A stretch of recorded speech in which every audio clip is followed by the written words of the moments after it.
their deputies is attained at the county assembly, so that we no longer see this business of people coming to vote at the party headquarters. I know it's not an easy decision, but it will be interesting to hear from the members that are here on that particular matter can be resolved. I think, Your Excellency, I have done my 10 minutes. I had two other things that I wanted to say, but I feel I need to respect the fact that you guided us on time. The final thing, I know this is not very easy, Your Excellency, but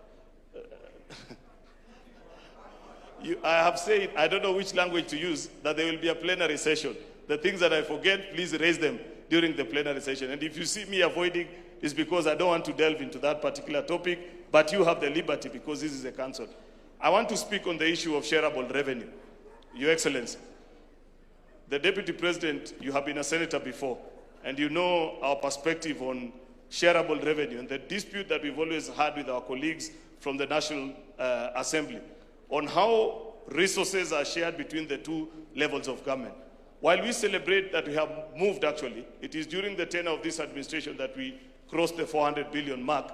It is the position of the Senate that a lot more still needs to be done. If you see what is being done in our devolved units, you will appreciate, and I know for a fact that we don't have an endless pool of resources, and it's not an easy decision sometimes to decide. But given the balance of power between our House and the National Assembly, I want to argue before you, Your Excellency, today, that in many of the national government projects that are being done today, that there is a correlation between the national and the county governments. After perfecting of the model, it is possible to transfer some of those functions to counties because our devolved units equally deserve the opportunity to grow and become stable units of administration the way it was decided in our county government. And while I say that, I'm speaking about markets, I'm speaking about some of the housing and some of the rural roads, Your Excellency. I know it's a controversial topic, but that is our position as the Senate. With those many remarks, I beg to submit. God bless you all. Thank you very much. A round of applause for Leader of Majority Makofi. Wacha sasa tumuulize Leader of Majority Kimani Ichung'wah, National Assembly. Aseme jambo ni fire si fire. UDA ni fire si fire. Asante, Your Excellency, the President, Deputy President, our Prime Cabinet Secretary na viongozi wote, hamjamboni. Mine also I have 10 minutes, and Your Excellency, I will not repeat or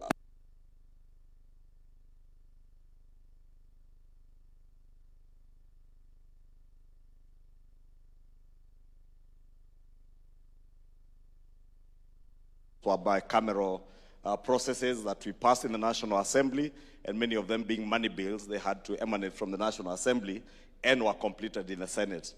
But Your Excellency, you remember back in 2022, as you told us at the beginning of this session, you did indicate to us that our manifesto, in fact you said, sio gazeti, la kusoma na kufunga nyama. And you said, when we christened it, as we were drafting it, the plan, that it was a call for action, and it was a plan of work to be done. And we did commit in our very first parliamentary group meeting, the joint parliamentary group meeting that we had, the very first one here, that the legislature, both houses of parliament, the National Assembly and the Senate, will be facilitators of this plan, and we shall never be disruptive of the executive in their implementation of the plan. And I must take this early opportunity to thank all members of parliament, those in the National Assembly, and our brothers and sisters in the Senate, because indeed they have been very supportive and become facilitative of the implementation of the plan and not disruptive. And even under very difficult circumstances, Your Excellency, the events of June 2024 with the Finance Bill of June 2024, the immense misinformation and disinformation that went into that bill, and the consequences of our actions as parliament, many people around the country vilified members of parliament. But the president was very firm And I remember, Your Excellency, in your State of the Nation address last year, you did indicate that indeed when the history of the transformation of this country is written, Parliament and the legislature of the 13th Parliament, the legislators that sat in the 13th Parliament, will indeed have a paragraph on the story of the transformation of our country. And that transformation, Your Excellency, as my brother Aaron has said, did not just begin with what we committed to Kenyans as we campaigned together on the question of universal health coverage, on the transformation of our agriculture, but moving on now to even what you have called or christened the Singapore dream, or the journey to Singapore. That indeed, Your Excellency, as we put on page 10 of our manifesto, and I had hoped the Secretary General would have shared a copy of our UDA manifesto and the Kenya Kwanza manifesto. Part of what, Your Excellency, you have been speaking to is the establishment of a National Sovereign Wealth Fund and the National Infrastructure Fund that we actually put in black and white on page 10 of our manifesto. And we say that we shall establish a National Infrastructure Bank. We call it a bank in our manifesto, and that is what we are now calling a fund. And I know there are discussions, Your Excellency, on still how to actually implement that as a fund or as a corporation. And why not, for the support of many of these legislatures here in the National Assembly and in the Senate, we will not be where we are today. We can see light at the end of the tunnel because we know we'll be able to actualize that dream of moving our country from a third world to a first world nation because of the commitment and the dedication of members of Parliament who become facilitators of that dream and that plan that we sold together to the people of Kenya. Your Excellency, when last year but one, in 2024, Parliament was heavily criticized and vilified because of the finance bill, you encouraged many of us here on June 25th or 26th when you called us, and together we agreed not to assent to that bill, that with time, Kenyans would come to realize that indeed Parliament was right. And I say that, Your Excellency, because later that year, on the 4th and the 5th of December, and I have said this before, we passed 97% of what was contained in the June finance bill without any incident, Your Excellency, at the end of the year. It is through the passage of those bills, the Business Laws 1 and Business Laws 2, the Tax Amendment Act of 2024, and the Tax Procedures Amendment Act of 2024, that we have been able to realize the immense movement of infrastructure projects, especially around the roads projects. Your Excellency, you remember, right around that time in June, July of 2024, we also amended the RMLF Act that eventually last year we were able to pass a small amendment to that act to help us realize the securitization program that enabled the administration to raise over 175 billion shillings that is helping us to move forward many road contracts that had stalled. And all of you are aware that we had road projects that had stalled in our constituencies, in our wards, from way back as 2015, 2016. And those road contracts today are ongoing, courtesy of the changes that we made to the RMLF Act and securitization of part 5 shillings out of the 25 shillings that is there in RMLF. Your Excellency, the health laws that we passed in 2023 is what Honorable Aaron was speaking to, and the Deputy President has spoken to it, on SHA, or the Social Health Authority, and how that has helped to actualize the dream for universal health coverage.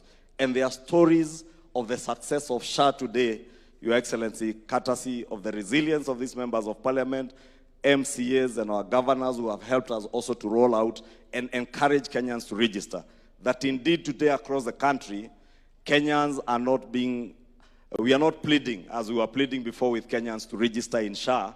They are the ones through word of mouth who are encouraging each other to register for SHA to be able to benefit from universal health coverage. Your Excellency, we have also supported in a big way the agricultural sector and the reforms the Deputy President spoke to, whether it's from the sugar levy, the 4% that we put in 2023, 2024, and also, Your Excellency, in many supplementary and annual appropriations bills, we have ensured that we appropriate resources to all the programs in agriculture, in energy, in roads, that will ensure that we're able to roll out that development program that we have for our country.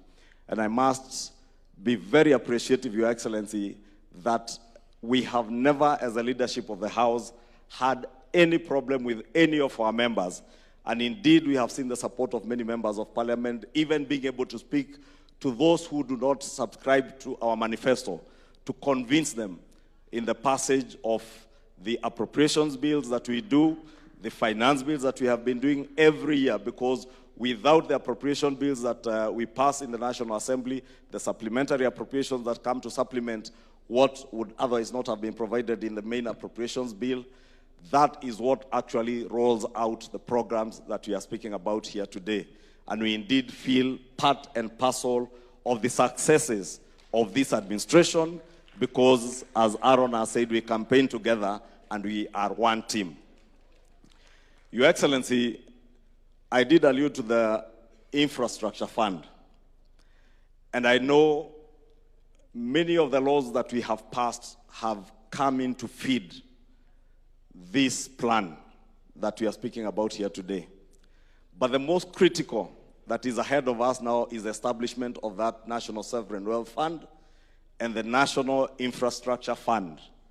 And Your Excellency, when last year in the State of the Nation address you spoke to Kenyans and spoke of the dream to raise money through privatization of our state-owned enterprises, many people took it as a story, and indeed many pundits in the media said that this is a new narrative, to Singapore. But today, Your Excellency, with the opening of the IPO of Kenya Pipeline and the ongoing process in the privatization of Safaricom, we can actually see it now becoming a reality. That, as you have said before, in the course of this year, we will have raised the first 1 trillion shillings, the first 3 trillion actually, because we will be raising the first 1 trillion shillings in the next month or so. And Your Excellency, we would not be able to realize this had we not passed into law. And I must thank members of Parliament who helped us to repeal and reenact the Privatization Act that established that legal framework that now is enabling the privatization of state-owned enterprises. Again, Your Excellency, through the enactment of the Government-Owned Enterprises Act, which was entered into law at the beginning of December, we will now be able to run our state-owned enterprises or our parastatals in a more efficient way, and in a way that we even put aside now political patronage as we move to a first world nation, because in first world nations, state corporations are not run politically, but are run by boards that are appointed on merit and on the basis of what they can add to the value in those organizations. And Your Excellency, we look forward to the operationalization of this Government-Owned Enterprises Act that will, in a significant way, transform how we manage state-owned enterprises and how they deliver on social obligations or public social obligations to the people of Kenya that have elected all of us. Finally, Your Excellency, on the National Infrastructure Fund, I know it has been lost to many people. How do we raise 1 trillion shillings? And Your Excellency, is good because I'm a student of economics and an accountant. To just take 2 seconds to explain. For instance, the Deputy President spoke to the construction of a new airport. That new airport will probably cost, I don't know how much, maybe about 200 billion shillings. If we were to raise taxes or revenue to finance that project, 200 billion shillings from our taxes, it would mean we go back and increase taxes to Kenyans. And we did commit that we shall no longer continue raising taxes from Kenyans. Equally, the president has told us that he took over an administration that inherited heavy debts, public debt. And we also committed, as we campaigned together, that we shall not burden our country with more debt, more public debt.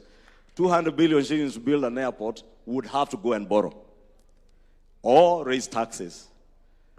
But with the sale of the 65% that we are selling of Kenya Pipeline, if you raise 100 billion shillings, it is good to appreciate that even the people you see in the private sector come to invest in very heavy infrastructural projects that require a lot of capital. Many of them do not own the capital that they use to develop those projects. Indeed, what they do is to leverage on the capital they have to be able to raise more money from the financial markets. And that is what this administration intends to do through the National Infrastructure Fund or Corporation, or whatever we will call it, to be able to raise money that you will leverage on to lift those very capital-intensive infrastructure projects like the airport, a new airport. That if you need 200 billion shillings to build a new airport at JKIA, many private sector people will probably just need to raise 25% of that. 25% of 200 billion is 50 billion shillings. Out of the 50 billion shillings, if we invest from the National Infrastructure Fund 25 billion shillings or 26 billion, we will own 50% of the project through equity.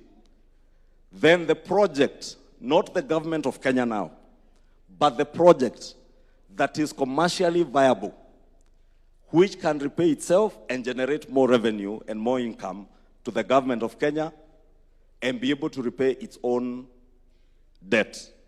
The project then will go and borrow the 75% to be able to finance up to 200 billion after only making an investment of 25 billion shillings.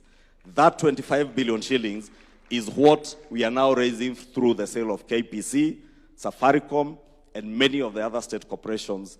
And Your Excellency, I just took liberty to explain that because I know we are many here, and it's a good opportunity to educate each other so that we understand. Because you hear a lot of negativity from the naysayers, and what Your Excellency, you called the other day masters of political deceit and intellectual conmanship. And they are there, and there are very many. And many who do not understand where we are going and how we are doing it. And therefore, I want to take this opportunity to call on all of us to educate others, because part of the objectives of this NGC is also to educate each other so that from here, we will get many ambassadors who will take this message home to the villages, to our wards, to our constituencies, and to the people who vote for us and who voted for this administration. Finally, Your Excellency, I know there's an issue that has been raised on bicameral bills that are pending.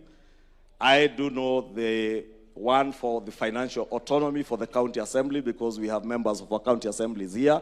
Let me confirm to this assembly that that bill came from the Senate, we passed it in the National Assembly, and the President assented it into law. It is now an act of parliament.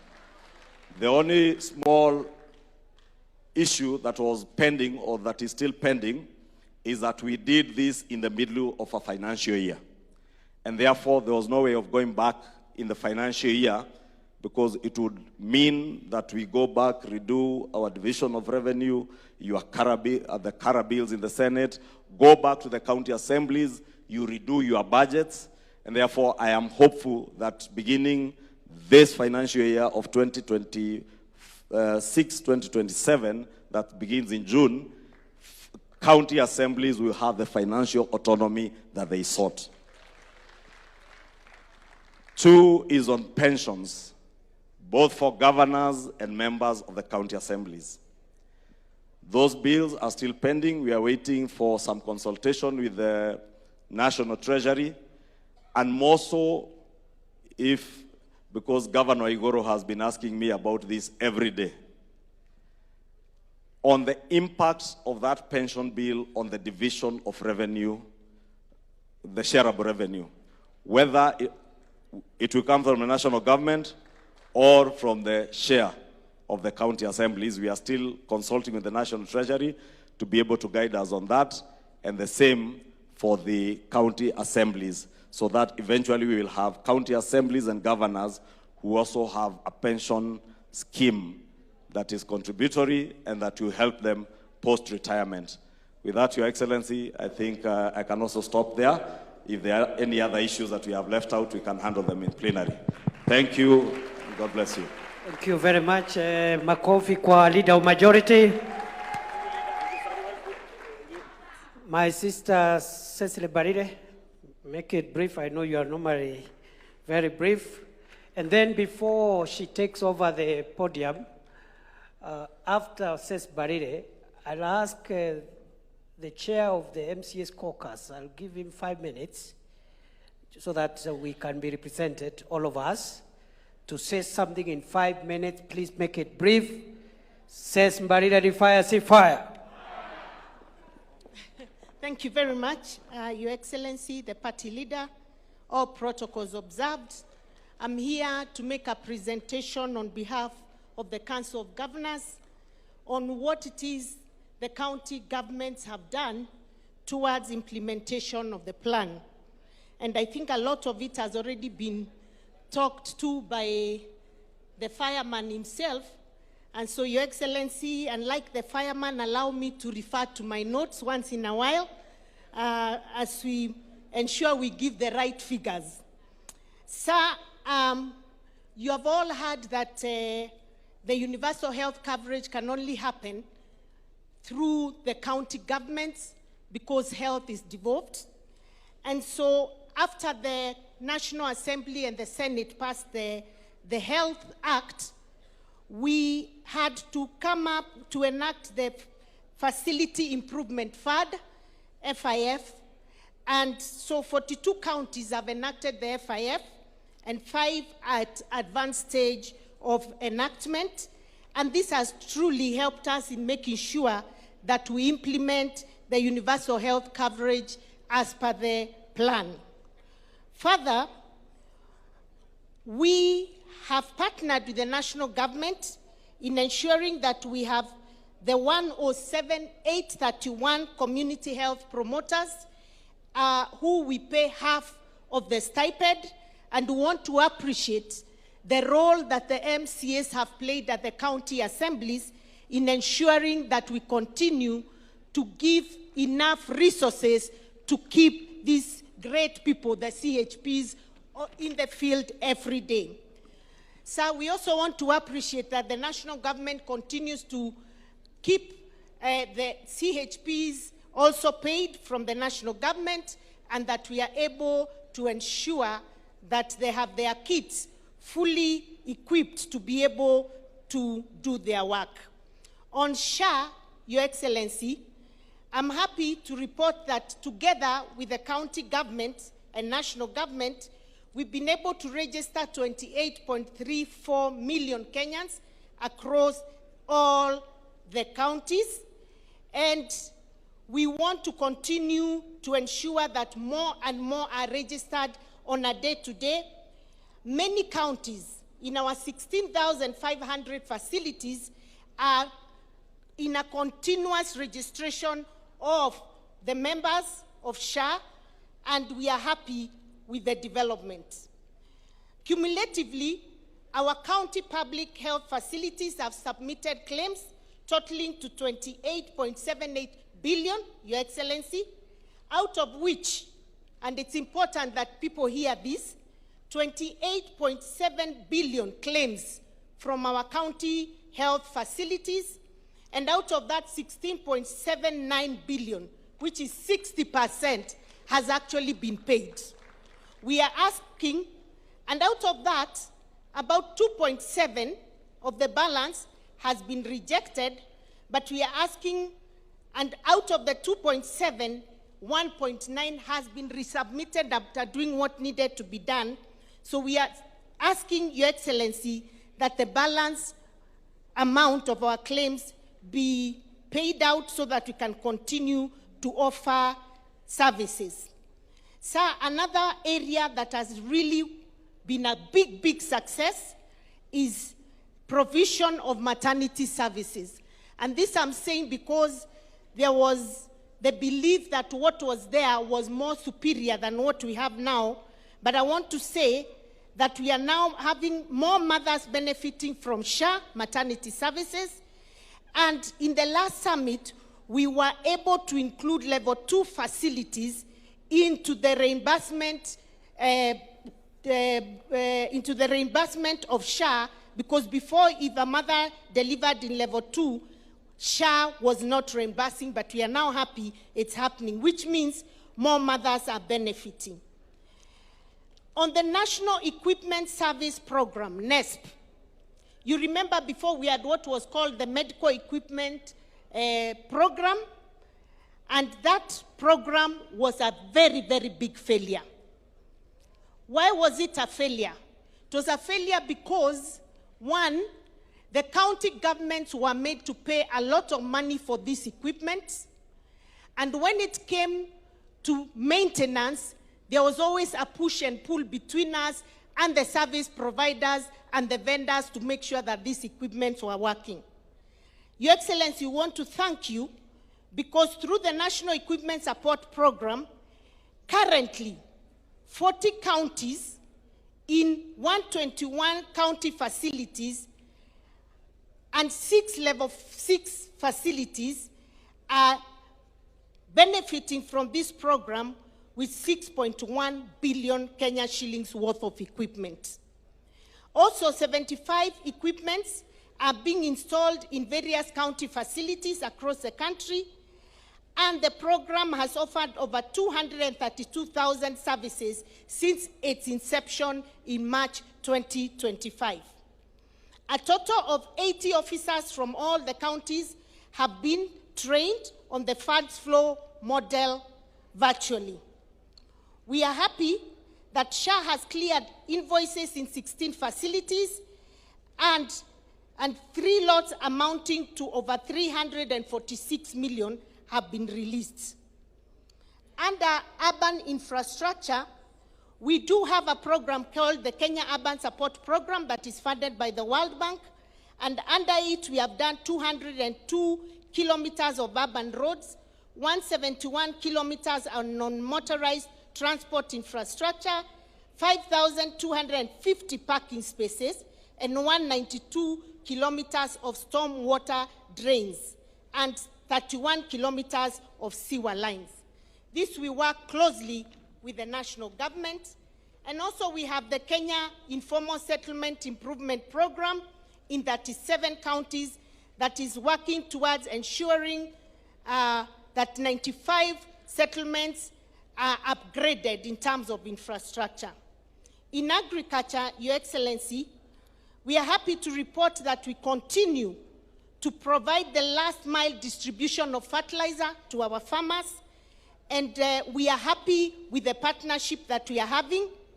We would like to request that this fertilizer, a lot of the farmers want to get it through their cooperative societies, and there's need to relook at the entire architecture of how that fertilizer is distributed so that we can be able to distribute it through the coffee, tea cooperatives that are there on the ground. In terms of the dairy, out of the coolers that we've been told that have been distributed, we are happy that the county governments have worked closely with the national government to ensure that these coolers get to the farmers.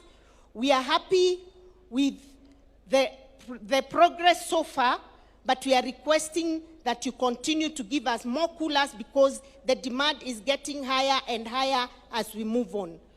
As the county governments will continue to ensure that the cooperative societies are well trained, they are strong enough, and that there are facilities where these coolers can be installed.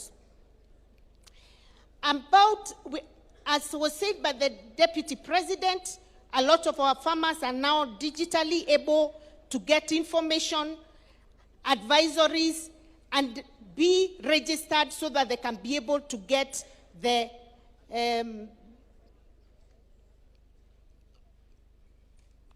fertilizer. We have about 1,925 agripreneurs recruited with zone mapping and business accelerator onboarding completed. These agripreneurs are really helping with extension services. About 28 officers have also been trained in livestock management, 60 county staff sensitized on sustainable feeds, 39 vet directors sensitized, and over 160,000 animals vaccinated under the e-voucher program.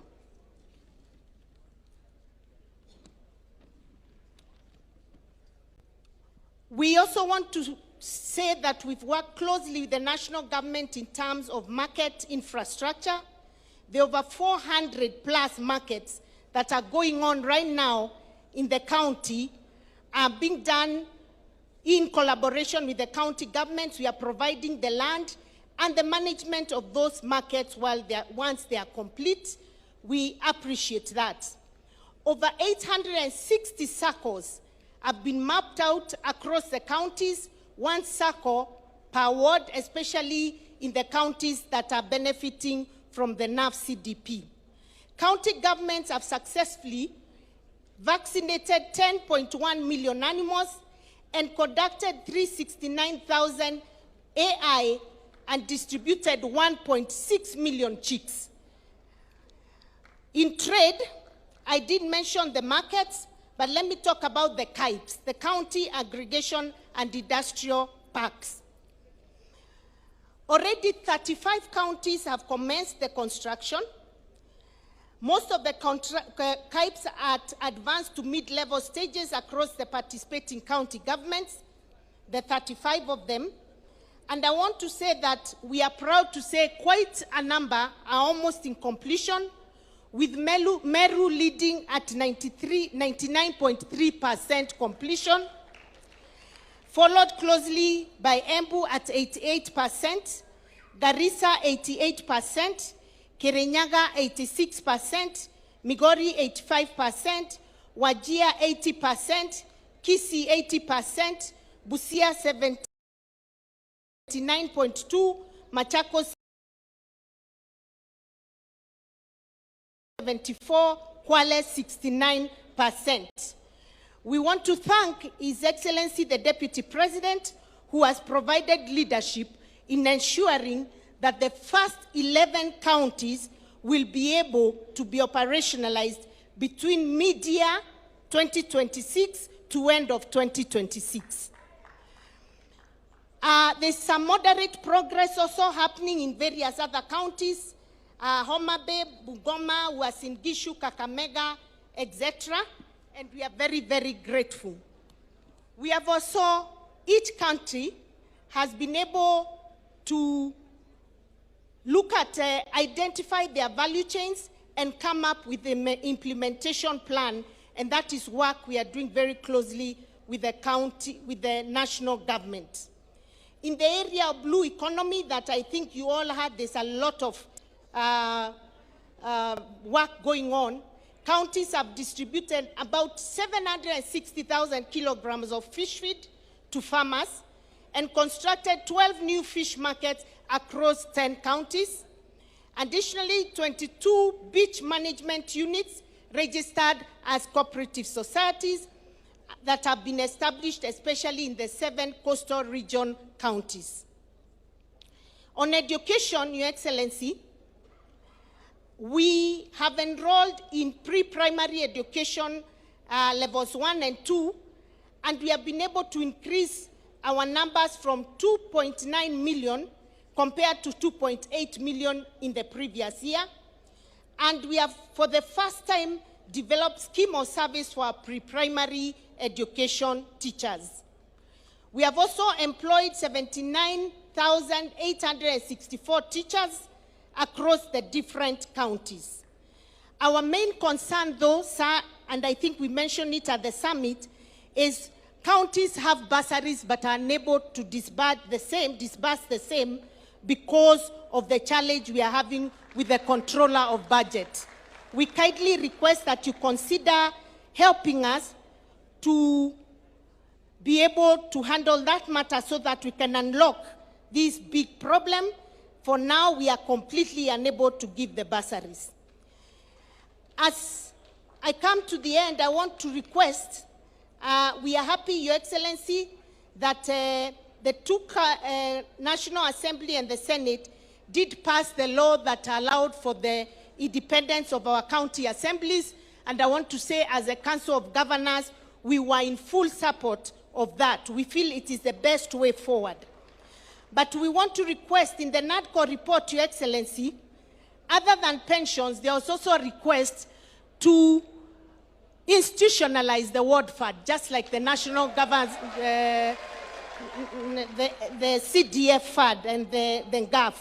So we are requesting that this be expedited so that these MCAs can continue to do the great work they are doing through their ward fund.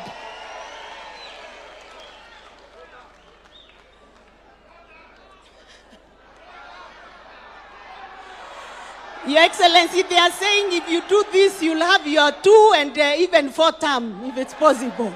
Thank you very much. It's a very, very weighty issue, and we fully support it. Your Excellency, as I add, I want to say this, and here now allow me to just say one word as the chair of the UDA party. You'll all agree with me. You'll all agree with me that the amount of work that has been done by this government is more than any of us even used to imagine had happened. And so this National Governing Council gives us an opportunity to live here knowing what has happened and to get the right messaging when we go to our villages, to our counties, to our wards and our constituencies. Your Excellency, I wish to tell you this, sir. I can see Dennis Itumbe is talking. I want to tell something to our party leader. Sir, we believed in you when we made you president in 2022. And today, more than any other time, we believe in you more. And I want to take this opportunity to congratulate you for the great work you have done. You are full of energy. You're a man who works tirelessly for this nation. And for us as a team, we want to confirm to you that we support you 100%. In the midst of all the noise that has happened, especially in the last 2 years, we can see the amount of work you've done.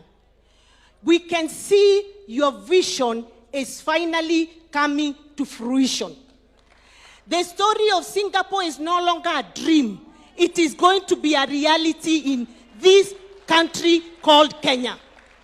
And so as you continue, may we congratulate him because he's the most courageous leader I have seen in my entire political career.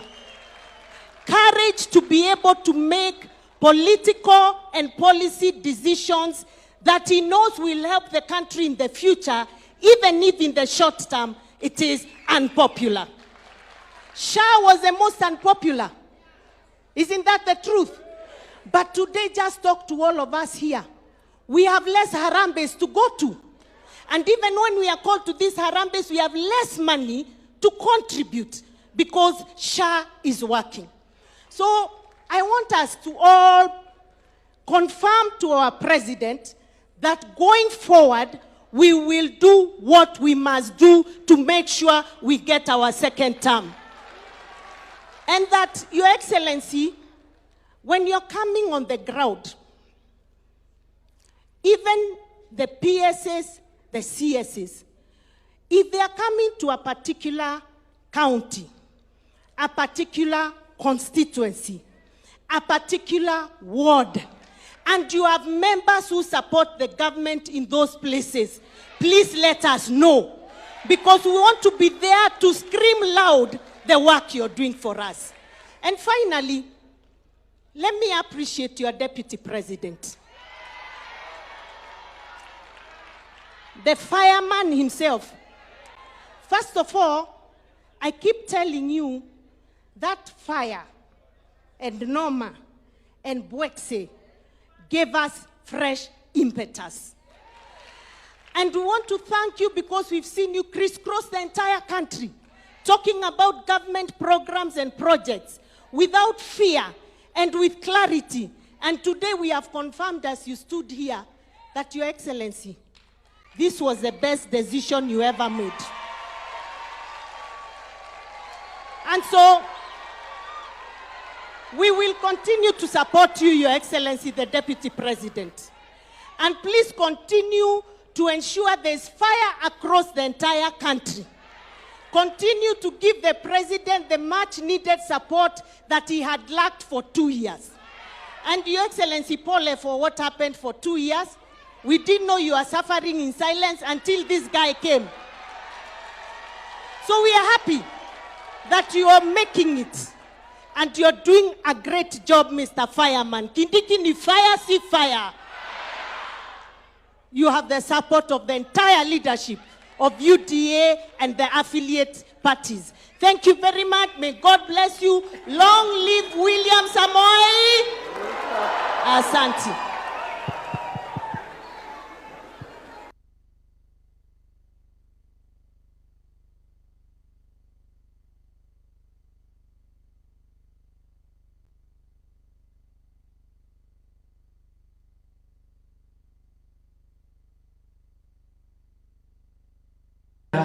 As the President will guide us to conclude this very long but important agenda. Endelea tafadhali. Hata wewe ni fire. Asante. Thank you very much, Your Excellency. Your Excellency, the President and our party leader, William Samoei Ruto, Your Excellency, the Deputy President, Prime Cabinet Secretary, our top party leadership, colleague members, Excellencies, the governors and deputy governors, members of parliament.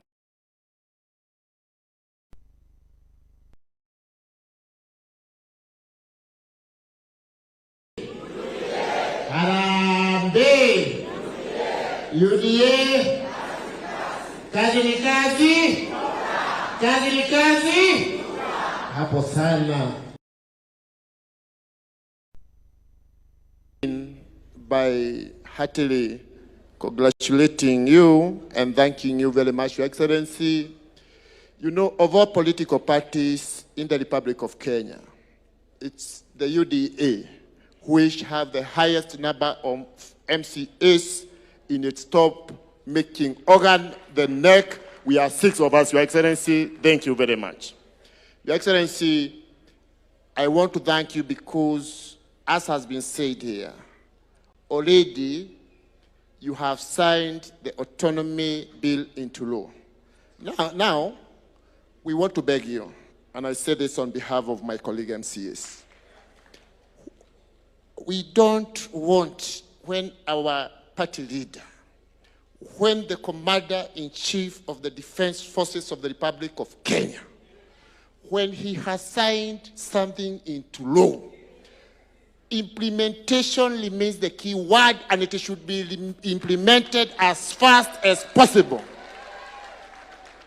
Your Excellency, these colleague MCAs, they've requested during the past, and they still insist every time we are conversing, they say when they talk about World Development Fund, it's not money that goes to their pockets, but money that goes to the citizenry in their wards. Your Excellency, because our MCAs ndio jeshi yako ya ground. Sisi, we are not demanding, Your Excellency. You are our boss. We are humbly requesting, ikiwezekana, hawa jeshi yako ya mashinani, they see Woodford kabla tufike kukukampenia huko mbele. Your Excellency, mambo ya basali imetajwa hapa. Sisi kama jeshi yako ya mashinani, ni vizuri tukujulishe, na komptura wetu pia asikie hili. Hii pesa ya basali, saa hii, kuna watoto wanapata matatizo huko chini. Kwa hivyo hiyo pesa ya basali nayo irudishwe, county ziruhusiwe, basali ipeanwe pale kwa ward. Your Excellency, nikienda kumalizia, kuna hii mambo ya empowerment imekuwa hapa na pale na wajumbe wetu. Ikiwezekana, jeshi yako ya MCAs wanataka kupeleka empowerment kwa ward zetu, ndio wakipeleka pale wanasema William Ruto ni 2 term. Na hata kuna wengine wameanza wanasema Professor Kidiki ni 4 term. Hiyo yote jeshi yako iko tayari kufanya. Nikimalizia, we thank you very much. You know, Your Excellency, you rightly keep observing, you have a deputy who is a professor. And the professor is the person in charge of devolution. I want to finish by quoting 2 of his statements. Number 1, tukiwa kule Bele, because your election campaign, Mr. President, will be built on this. Your deputy, Judy alikuwa anatuongoza, akasema, nenda kumwirate rere, tugathura wa muthende, wa muthende, wa muthende. Na wa muthende akapita, Your Excellency. Ya pili, nikimalizia, akasema, wewe Goliathu, siku ya Haramisi, tutakumalizia. Na hata siku ya leo tunasema hivi, wewe Goliathu, umetusi huyu rais wetu sana. Umemuita Kasongo. Mwaka ujao tunaonana na wewe. Ukatusi huyu deputy president wetu. Ukamuita Soprano wewe. Na huyu ni professor. Huyu ni professor.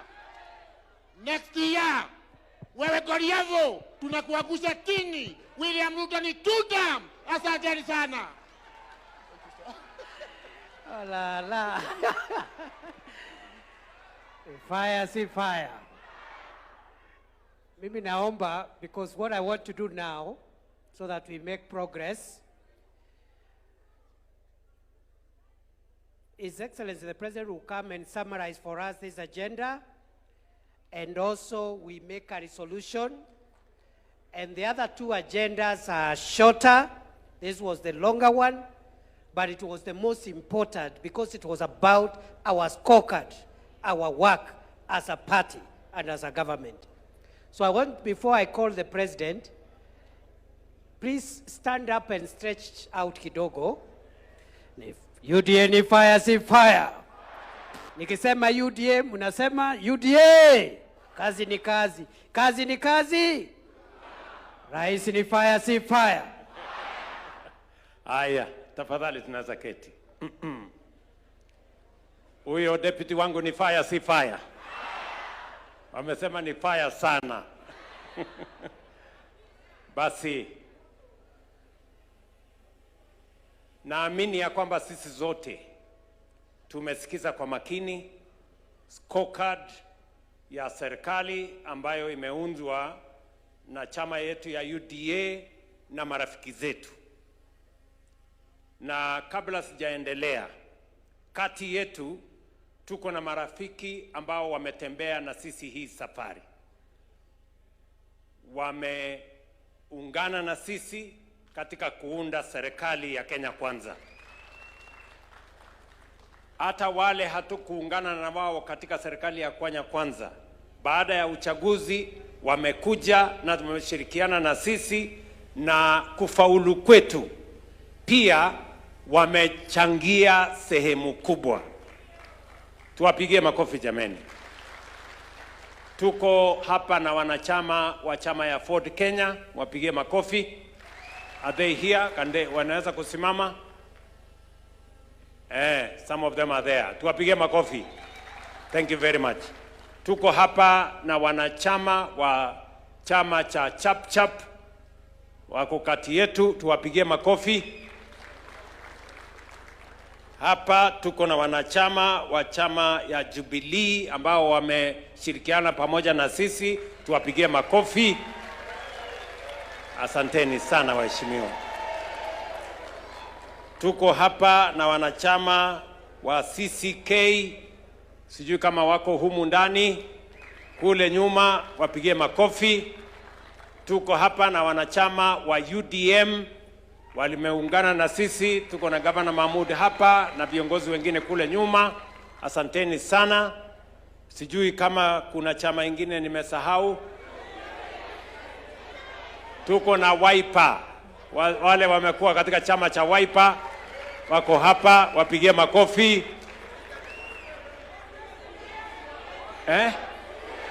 Ile ya tujibebe. Wale watujibebe wako hapa, wapigie makofi. Tuko na chama ingine.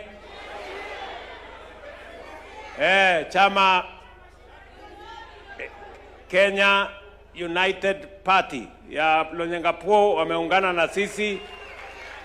Tuko na chama ilikuwa ya Isaac Ruto, chama ya CCM, pigeni makofi.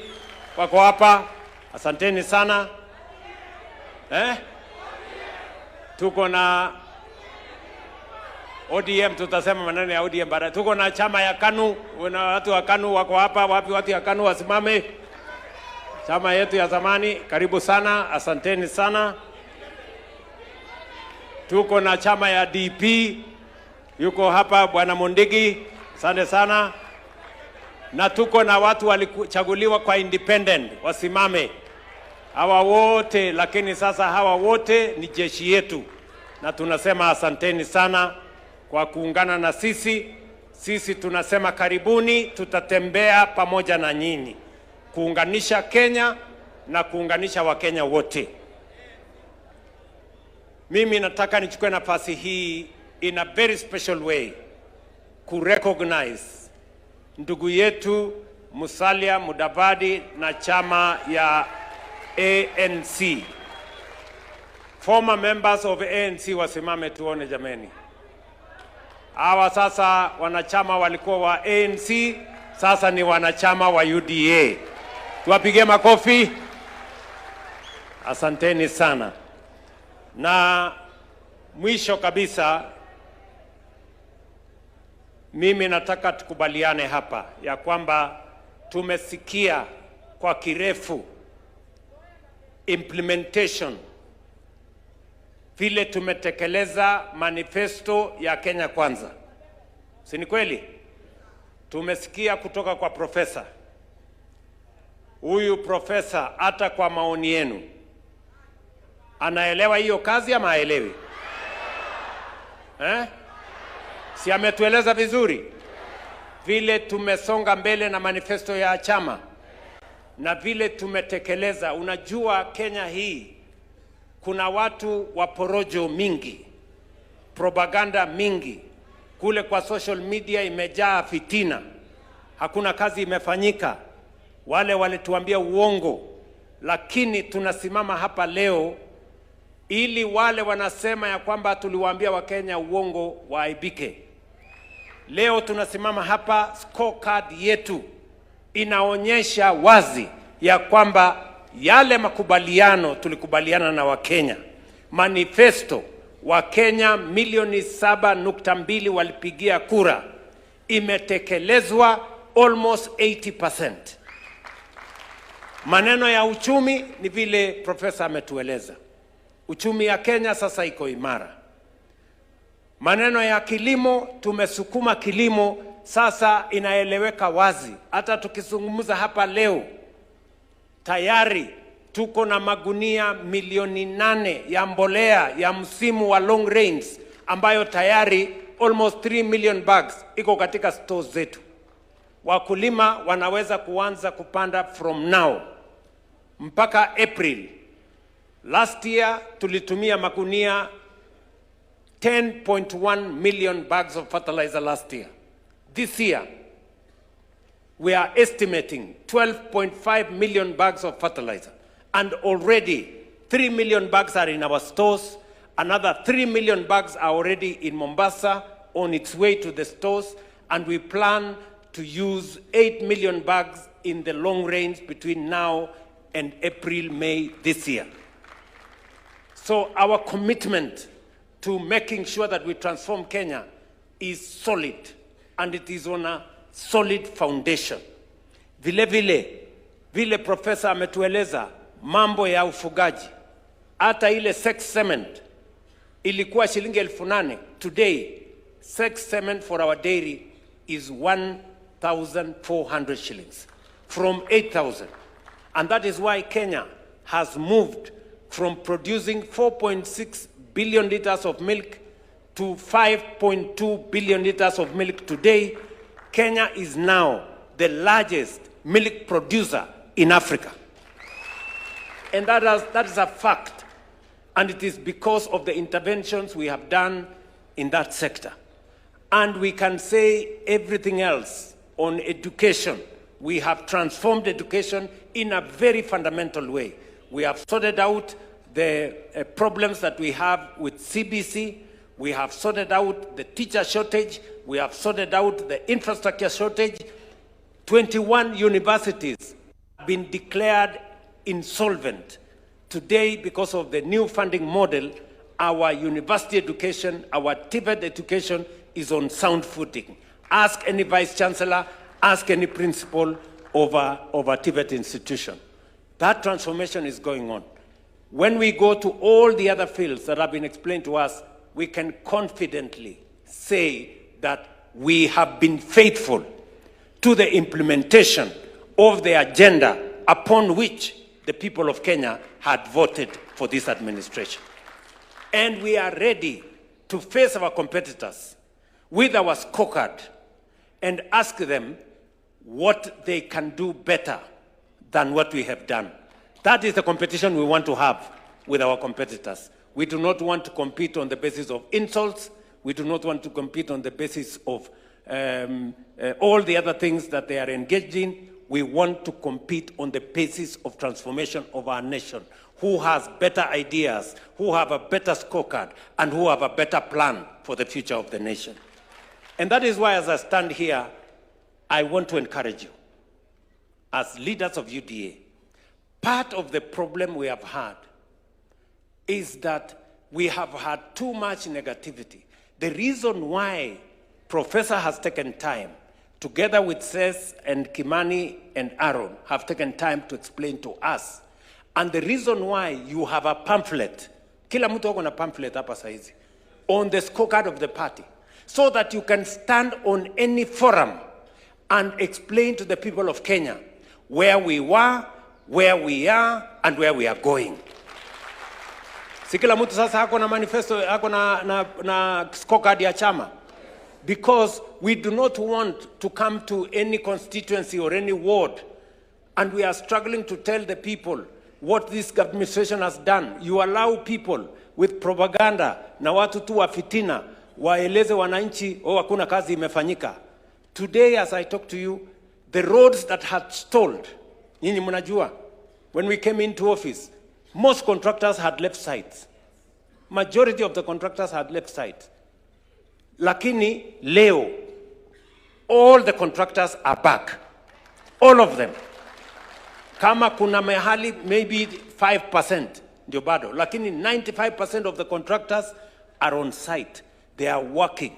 And I want to confirm to you, we raised 175 billion. We are raising another 120 billion to make sure that all our contractors are on site until we complete the 6,000 kilometers of road that is going on in Kenya today. Hiyo program inaendelea. Program ya kwa mfano, nimeona dada yangu wa Mushomba yuko hapa. Pigeni makofi. We had a big problem with Mau Mau roads. Si ni kweli? And that was the quarrel wa Mushomba had with me. Maneno ya Mau Mau roads. And I want to say, when we came into office, only 20% of Mau Mau roads, only 20% of Mau Mau roads had gone on. About 600 kilometers of Mau Mau roads only 20% had been done. Today, most of those roads are either 50, 60, 70% complete, and all contractors are on site. This year alone, we have allocated 2 billion shillings for Mau Mau roads, and we want to make sure we complete all the Mau Mau roads before 2027, so that we make sure that we can keep our promise to the people of Kenya as we spread road infrastructure across the Republic of Kenya. Tuko pamoja jameni?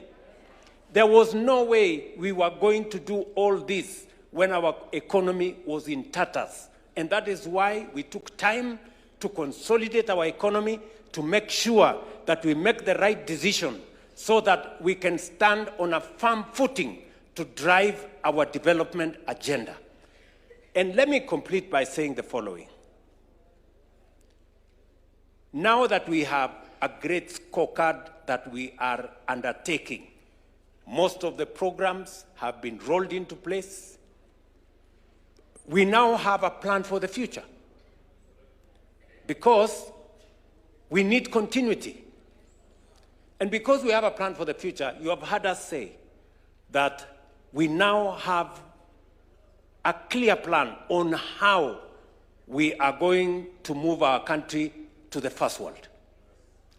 And we also are not just talking about a plan.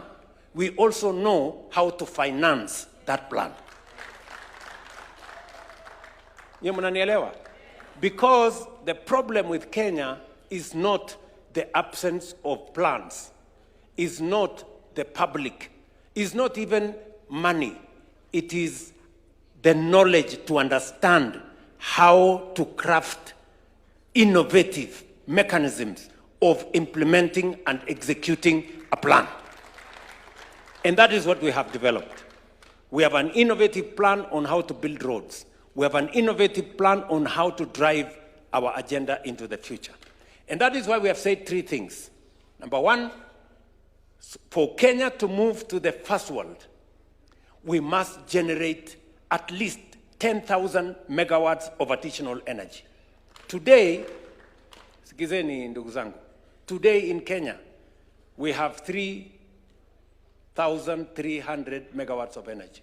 3,300 since independence. I went to Ethiopia this last year, about 3-4 months ago. We went to launch what is called the Gad Dam. In that dam, one dam, they are producing 5,400 megawatts. One dam.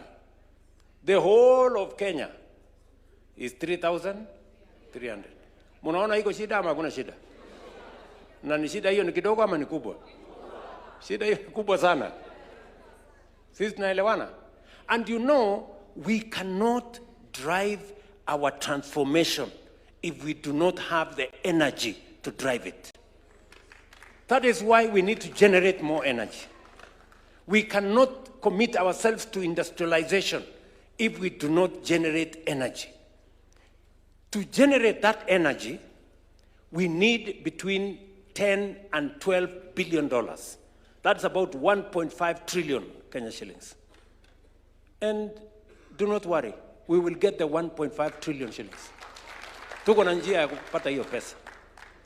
Do you understand what I'm saying? So that is the way we want to go. Let me give you an example. When I was invited to go to the United States by President Joe Biden, we signed an agreement between Kenya, Microsoft of America, and G42 of UAE to do data centers. Because that's the future. Technology is the future. And because we have green energy, America and UAE said Kenya is the right place so that we can use geothermal energy to drive our data centers. So tukaweka kidole ile kitu, tumefurahi sana. Mimi nimekuja hapa, nimetangaza maneno mzuri kabisa tu. Hii project ni ya karibu 1.2 billion dollars. Sasa kufanya assessment tukaambiwa data center moja inahitaji 1,000 megawatts of energy. Kenya mzima iko 3,000. Yani kuimplement hiyo data center moja, we have to shut down a third of the country. Sasa hiyo kitu ikakwama. Nyinyi mnanielewa? So going into the future, we cannot move Kenya forward unless we generate energy. And I want to tell you, we have enough energy. We have almost 10,000 megawatts in geothermal alone. We have 20,000 megawatts of energy in wind energy. We have enough reserves to generate sufficient energy to drive our industrialization, our manufacturing, and our technology progression. Tunaelewana? That is why we have said, as a country, in the next 5 to 7 years, we must generate 10,000 megawatts of energy, and we must have the resources to do it. Number two, we have also said, for us to move Kenya to the next level, we must stop living on the edge. It is a big shame that 60-something years after independence, we are still importing food into Kenya. For your information, we still import 500 billion of food into Kenya. Mahindi tuna import. Wheat we import. Rice we are importing. Edible oil we are importing. I don't know what we are importing. It's a big shame. And that is why we have said we need to transform our agriculture. The biggest potential we have today in agriculture is in our arid and semi-arid areas. That is the place where we have the most land. Galana Kulalu is an example. Many of the other areas is an example. That's why we have said we must build 50 mega dams, 200 medium-sized dams, and close to 1,000 other micro dams. Why? So that we can bring 2.5 million acres, additional million acres, into production. With 2.5 million acres under irrigation and modern infrastructure, we will not only stop importing food, because, and you know, if we stop importing food, we immediately, save 500 billion shillings we used to import food into Kenya. And number two, we can now export more into the world, into the region, and globally. That is why we are undertaking that we are going to do this, and we want to begin that process. We have dams that have been in our books forever. It is time to actualize those dams. And then number three, we have said we cannot develop Kenya without infrastructure.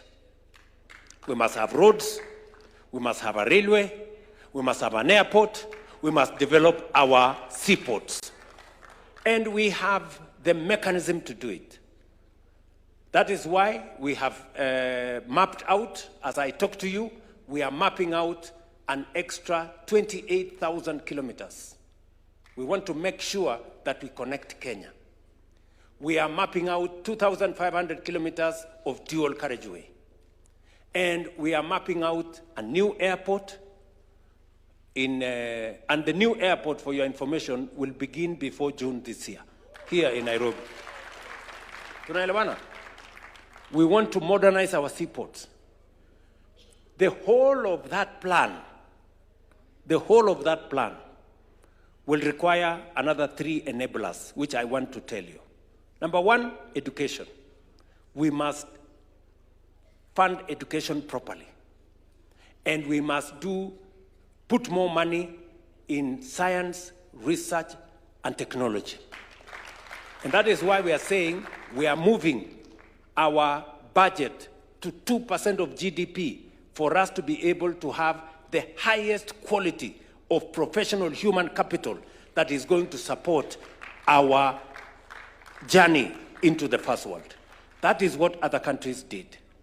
Number two, we must secure our country. We must make sure that there is security in every part of the Republic of Kenya. That is why we are investing resources in securing the country. And we are going to work together with you. How are we going to finance this project? We have told you this project is going to cost 5 trillion Kenya shillings. Mnasikia? It's going to cost how much? 5 trillion. Na hiyo kitu hiyo ni pesa tutapata. Don't relax. Hii pesa iko. Yes. Wakati tulisema tutafanya affordable housing, si watu walitupiga makelele. Zakayo sijui nini. Leo contracts we have signed for affordable housing is 600 billion shillings of contracts in affordable housing in our markets and in our hostels. Kama ni pesa 600 billion tungeenda kukopa kwa IMF, tungekaa huko 10 years. Tukipiga magoti, simama, pinduka, enda pande hii. Lakini this is our own money. Nyinyi mnanielewa? So, this 5 trillion, watu wanasema hii ni wazimu. Well, inakaa kama wazimu. Lakini, we are going to deliver on it. How are we going to finance this 5 trillion? Tayari, for your information, tulikubaliana ya kwamba we are going to have alternative sources of revenue for us to finance our plan. We are going to bring in innovation. We are going to think outside the box for us to be able to finance our infrastructure. Number one, we have grown our savings significantly, vile DP amesema.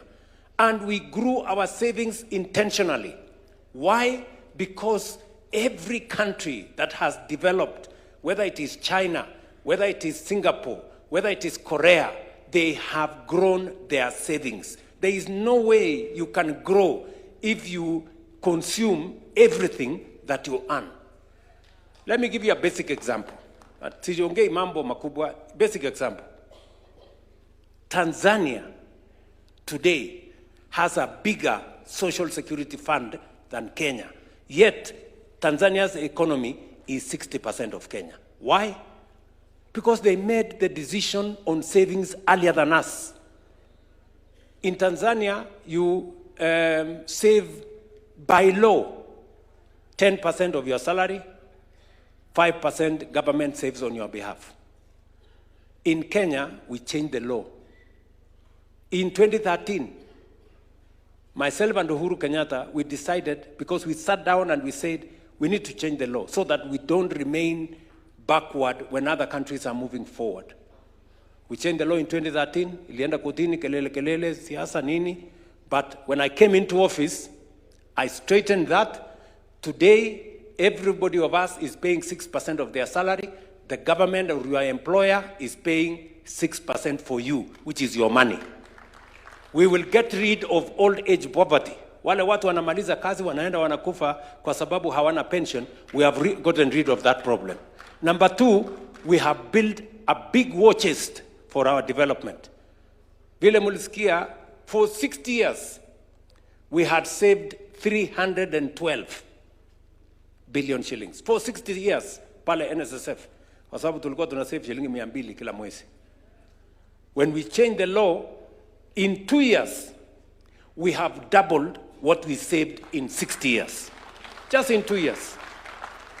Today at NSSF, we have 670 billion shillings. By next year, 2027, we will have 1 trillion shillings at NSSF. Tell me what's going to happen in 5 years, in 10 years, in 20 years. In 10 years, we will not be borrowing money from China or any other country for that matter. We will be using our own savings to drive our development. That is what transformation looks like, friends. Nyinyi mnanielewa? That's what transformation looks like. And just for your information, that is how other countries have moved forward. Today, because Tanzania has a bigger social security fund, nilialikwa ati niende hapa hill. Imagine Tanzania, a smaller economy.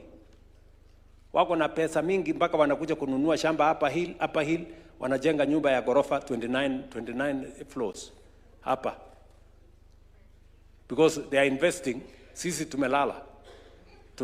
bado tunalipa 200. Hiyo inaitwa ujinga.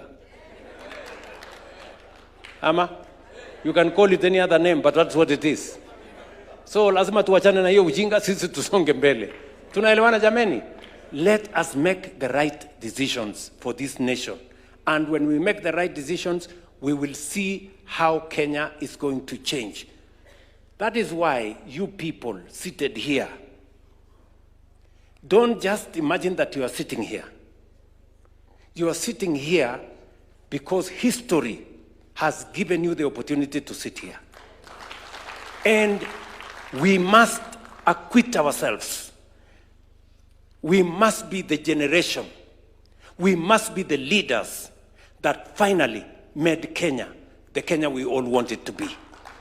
Please, I want to ask of you.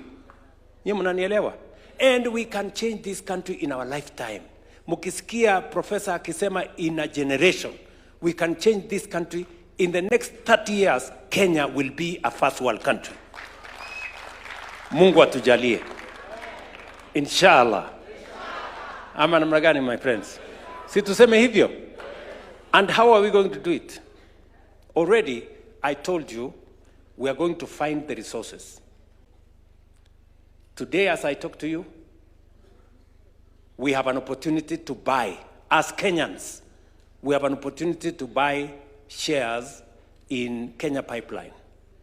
Each and every one of us here, we have an opportunity to buy shares in Kenya Pipeline. Kenya Pipeline is not going to go away from Kenya. It's only that we will raise the money and let Kenyans own. It is part of democratizing ownership. It is part of democratizing wealth of our nation, so that each and every Kenyan can have access to owning what we have built together as a nation. So today, we are selling shares in Kenya Pipeline at the Nairobi Stock Exchange.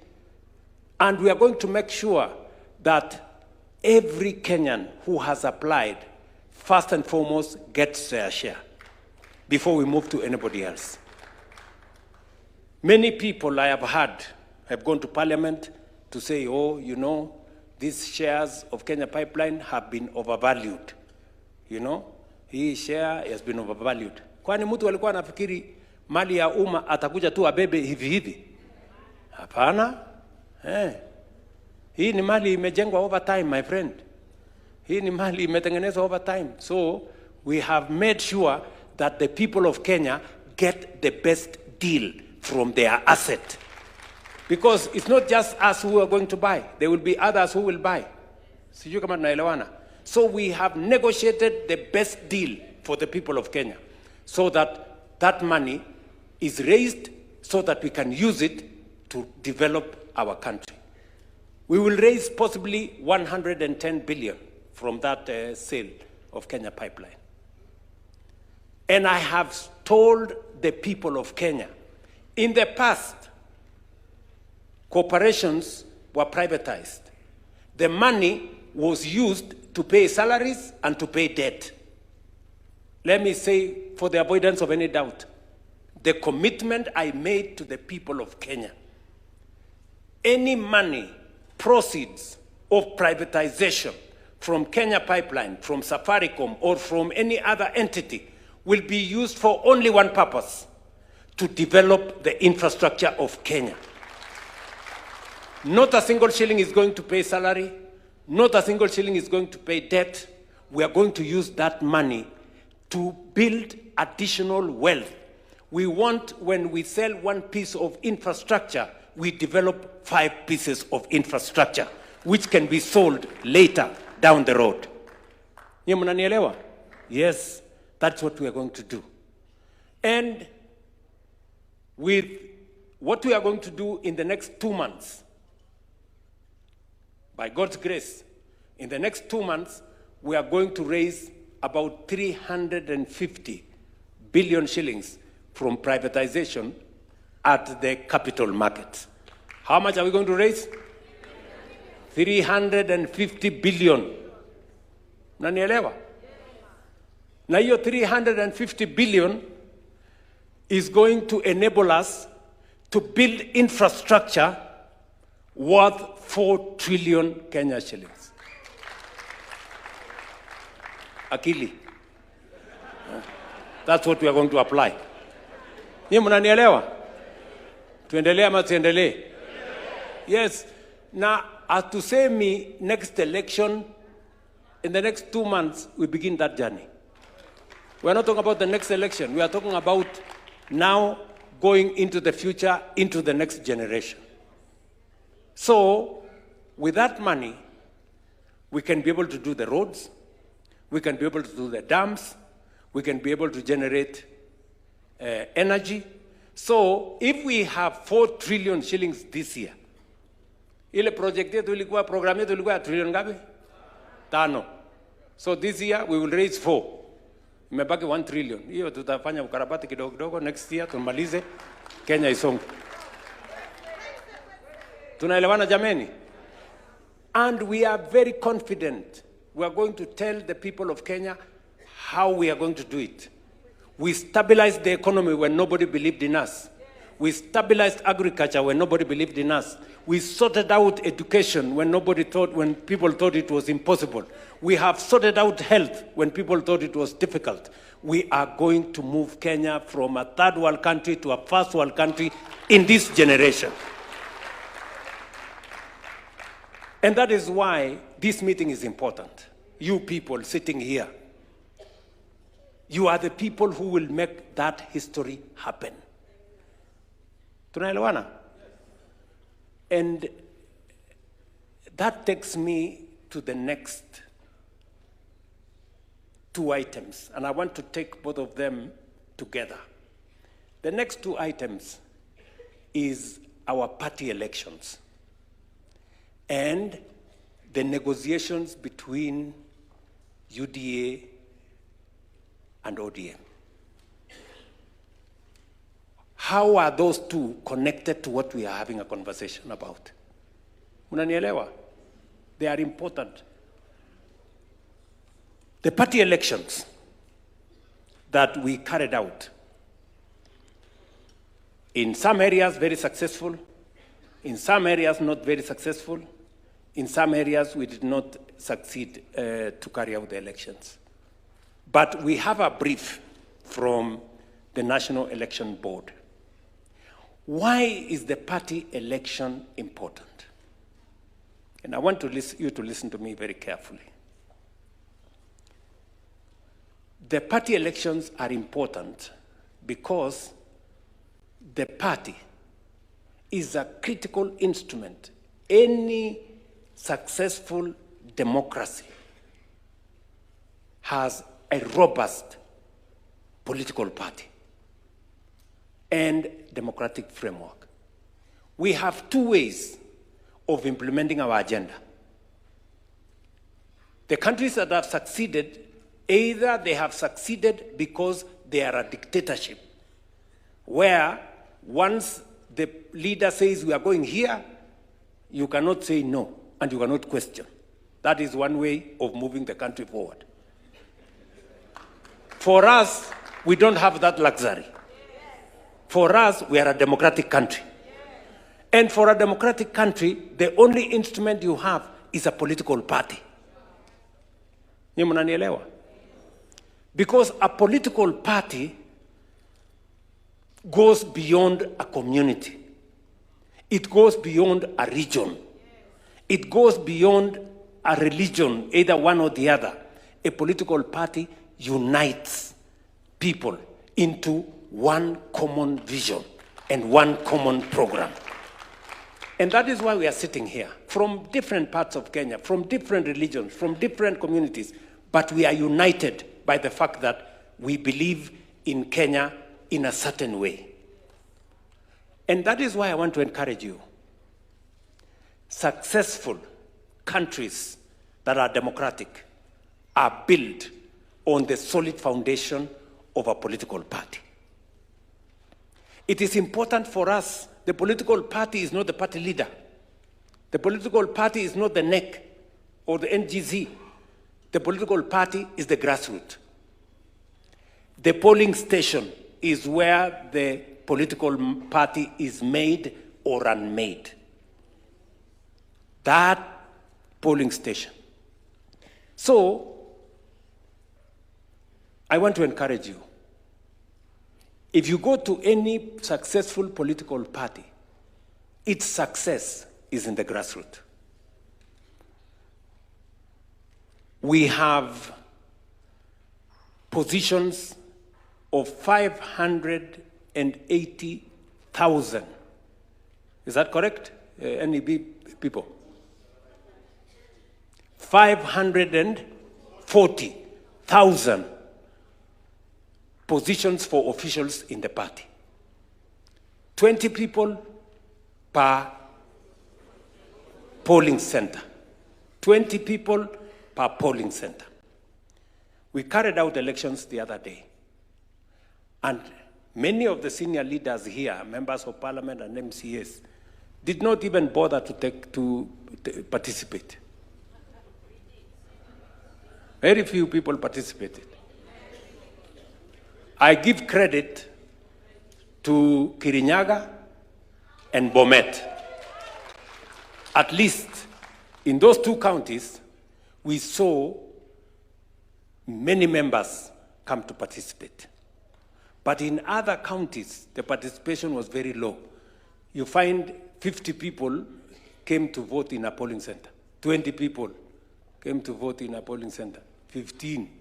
Tell me whether if 30 people came to vote in a polling center, do we say that election went well? Yes.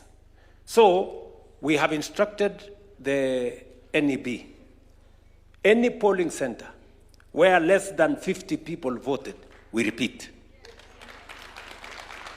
Any polling center where less than 50 people voted, we do what? We repeat. And please, I want to ask you, as leaders, the grassroots is very important. The grassroots is very important. I want to encourage us here. Go and become chair of the ward in your county. Those are the people who are going to decide for the party going forward. Nominations will be decided by the party going forward. Whether it is nominations of MPs, nominations of county assemblies, they will be decided by the party. And the party must have legitimacy.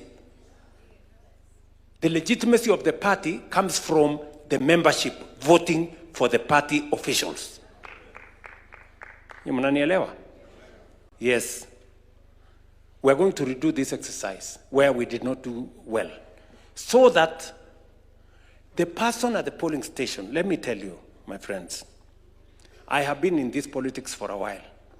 I was a member of KANU. The reason why KANU succeeded for many years is because people were elected. Watu walikuwa wanapiga mlolongo kwa polling center kuchagua officials wa chama. The reason why ODM today is where it is because they carry out elections in the polling center. Are we together? So there is no other way. We have to have elected officials at the polling center. I know many of us here are friends. I also have friends. Even if your guy, the person you want at the polling station, if you think he's a good guy, he's loyal, he's good, he's hardworking, the people at the polling station may not have the same view. So, mwambie huyo mtu yako, wewe ni mtu yangu, wewe ni mtu mzuri sana, lakini twende tuchaguliwe kwa polling station. Akichaguliwa, huyo ndio mtu sawa. Mwingine akichaguliwa, ujue mambo ni hivyo. Sio kama tunaelewana? Kwa sababu sisi wote tuko na watu wetu, si ndio? Hata saa hii kuna watu wameandikwa tu kwa list ya chama, huyu ni chairman wa mahali fulani nini. Sisi tuliandika sisi watu hapa. Sasa hawa watu wetu tuliandika hawa tuwapeleke kwa raia. Once somebody has been voted for, you know, sisi hapa wengi wetu tumechaguliwa. You know the feeling once you are elected. You feel very good. Ama namna gani? Once you are elected. Let us also give a chance to somebody else to be elected at the polling station, so that the same feeling I feel when I'm elected president, you feel when you are elected a member of parliament, let another Kenyan feel the same at the polling center. Wacha hata yeye asimame hapo na kiburi yake aseme mimi nimechaguliwa hapa. Sisi ndio kusema kwa hivyo. Si ndio? Yes. Kwani mnafikiri hii feeling ya kuchaguliwa is only meant for us? Let us spread it. Let also another fellow hapo asimame hapo polling station aseme mimi ndio nimechaguliwa hapa na wananchi. Ndio tunasimamia maneno ya chama. That way you also create loyal members of the party. Once somebody has been elected, it is not easy for that person to walk away because they value the mandate they have been given. Even if amechaguliwa na watu 100, hawezi kutangaza ati nimechaguliwa na watu 100, anasema nimechaguliwa kama wewe. Si ndio? Ama namna gani?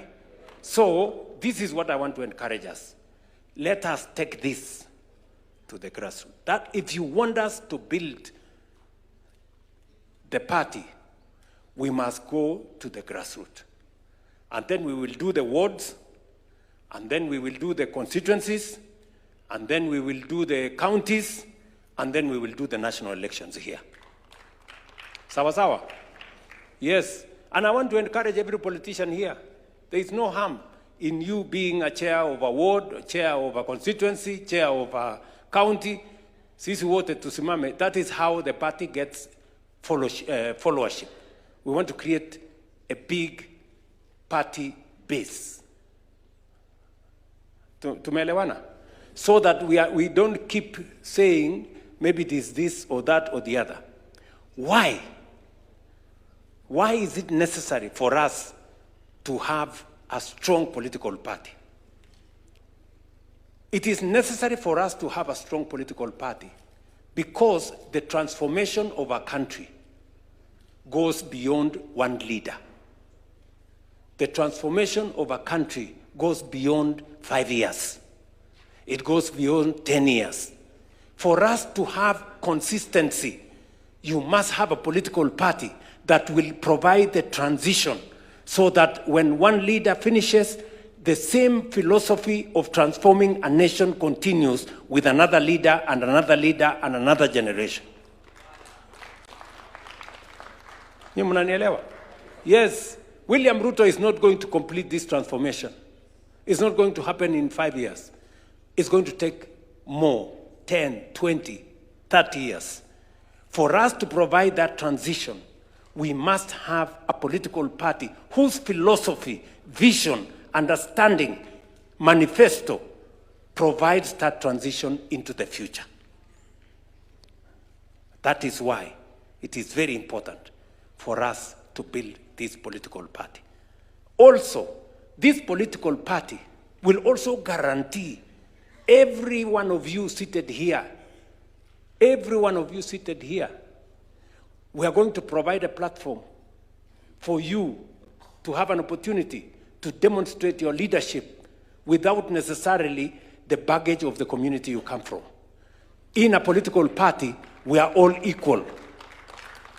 Sijui kama tunaelewana. Tuko pamoja?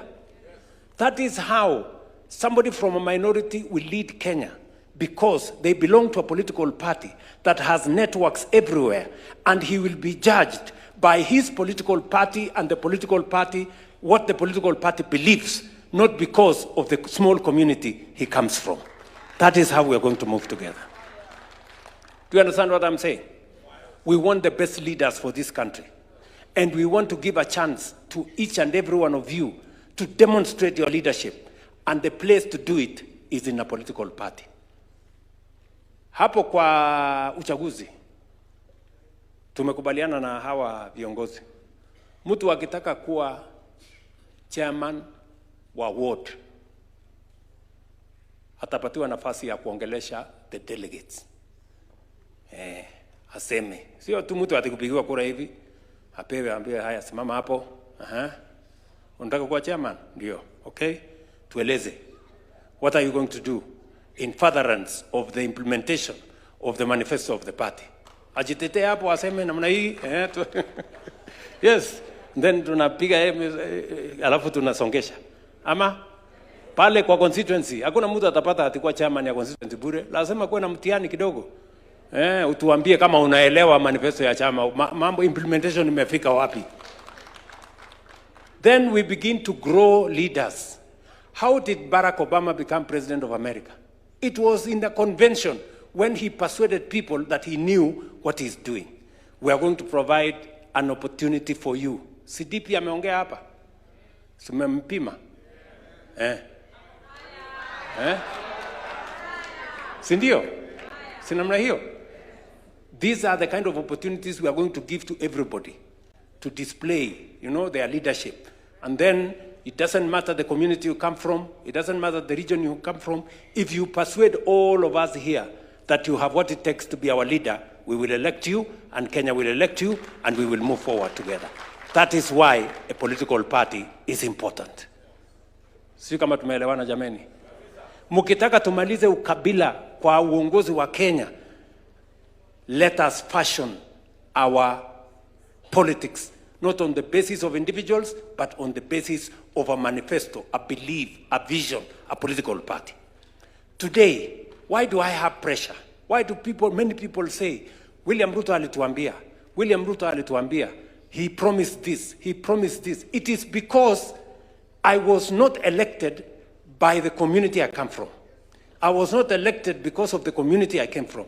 I was elected because of the manifesto that we committed to the people of Kenya. And that is why they rightly are telling us, you told us this, we want to see it done. That is what politics should be like. Because if I was elected on the basis of the community I come from, as long as I belong to that community, I don't have to do anything. Ama? Yes. But because I was elected on the basis of a manifesto, a program, that's why many people apply pressure on us. And that is why we have worked very hard, by the way. We don't sleep. Because we have a target to meet. And we have a commitment to discharge to the people of Kenya. That is why I want to ask you, friends, we must go back. Elections are very expensive, but we have undertaken that we are going to repeat as many areas as possible. In fact, I think we are repeating almost 60% of the, how much? 80, almost, 80%.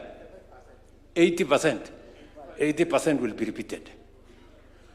We spend, just for your information, so that you know we are serious, we spent close to 120 million in the last election. We are ready to spend more money because the party is important. The party is important. Another friend of mine who is a member of parliament, I asked them, why didn't you, I didn't see you participating in the election. He said, hiyo hakuna haja ya hiyo mambo. Sasa mtajua iko haja. Sasa mtajua iko haja. Kwa sababu, I am also going to meet aspirants next week. Kwa sababu, mimi sitaki watu watakuja kwa hii chama mwisho wakuje, they have not contributed anything to the party, alafu wakuje waseme wanataka tikiti ya chama. Yule mtu yote anataka kuwa aspirant, akuje saa hii, tujenge chama pamoja. Sindio? Tujenge chama pamoja. Pia na wao wakuje wa contribute kwa hii chama. Ndio wakati next year tunaongea nani atapata tikiti gani kupitia kwa delegates na wale wengine na kupitia kwa wananchi. Kila mtu awe kuna viongozi hapa walikuja UDA last minute. 1 month, mwisho. Sindio? Hawa contribute chochote, wamekuja wakabeba tikiti ya chama, wakahama wakabeba viti. Hapana, sasa kila mtu achangie before. Ndio nimesema waacha tuite wale wanasema mapema ndio best. Kila mtu akuje hapa tujenge chama pamoja. Sijui kama tunaelewana. Si ndio? Si tuendelee namna hiyo? Ama mnataka watu wakuje hapa mwisho wachukue? Si hata wanao wakuje wachangie? Hakuna kudandia. So kila mtu wakuje hapa, tushirikiane, tujenge hii chama tukiwa pamoja. Ama mnasemaje jameni? Secondly, that is on political parties. Secondly, as you are aware, we have also, as we talk today, we have a broad-based government arrangement. Si ni kweli? Tulikuwa na matatizo, makelele, fujo, maandamano. Tukasema, in every challenge, there is a silver lining. And there is an opportunity if you look carefully. So in that challenge that we were undergoing, instead of focusing on the challenge, we decided to create an opportunity out of it. Today we have a broad-based government with our friends, the ODM party, and we have agreed that this broad-based has worked. Has it worked or has it not? Ule Mbadi si anaeleza maneno ya bottom up kuliko wengine wetu hapa? Ama? He's done a good job, right? And all the other members of ODM who have worked with us in government. And it is said, if it is working, don't fix it. Sindio? So what we have agreed with the leadership of ODM, that let us explore the option and the opportunity of having a coalition going into the next election.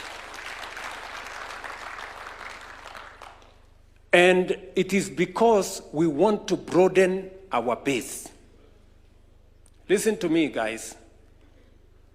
This election in Akuja, we want to win by a margin of between 2 and 3 million. Mnanisikia? Wacha nirudie. This election, the last election, we won by a margin of 200,000. 200,000. This election, we must win by a margin of 2 to 3 million. Ndio tuunganishe Kenya, tutembee pamoja. And I am very clear in my mind, there is a reason, there is justification for us to consolidate the country into one. Listen to me.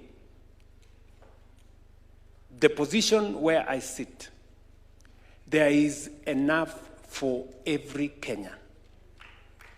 One does not need to miss for the other one to get.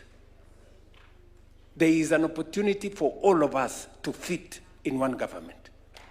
And therefore, I have no doubt in my mind that we have what it takes, not just to win the next election, but to win it resoundingly so that we can drive our transformation agenda into the future. And not just into the future, into the next generation.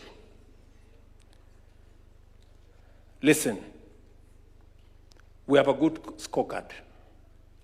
True or not true? We have a good scorecard. The professor here has explained to us. We have a very good scorecard. Number two, we have a good plan of transforming Kenya. From generating energy, modernizing our agriculture, and expanding our infrastructure. We have a good plan.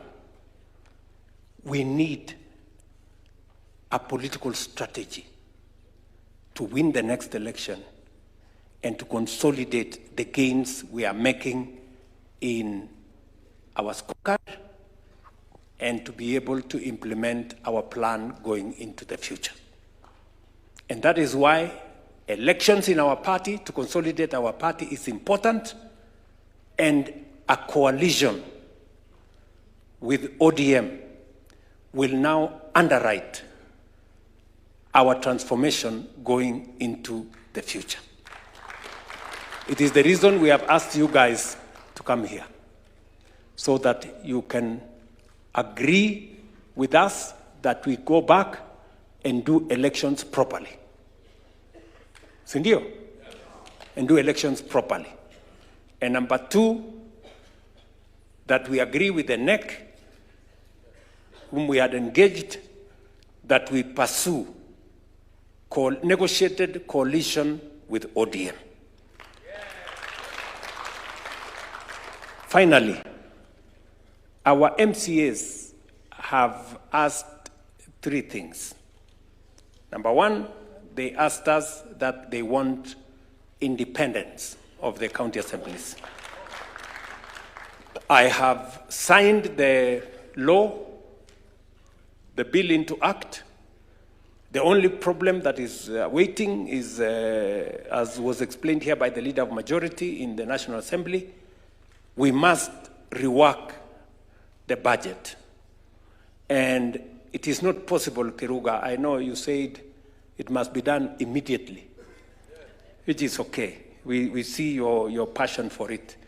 But we will make sure that we do it in the next budget cycle. We will now separate the budget for the county assemblies from the budget of the county executive, so that the county assemblies can become independent.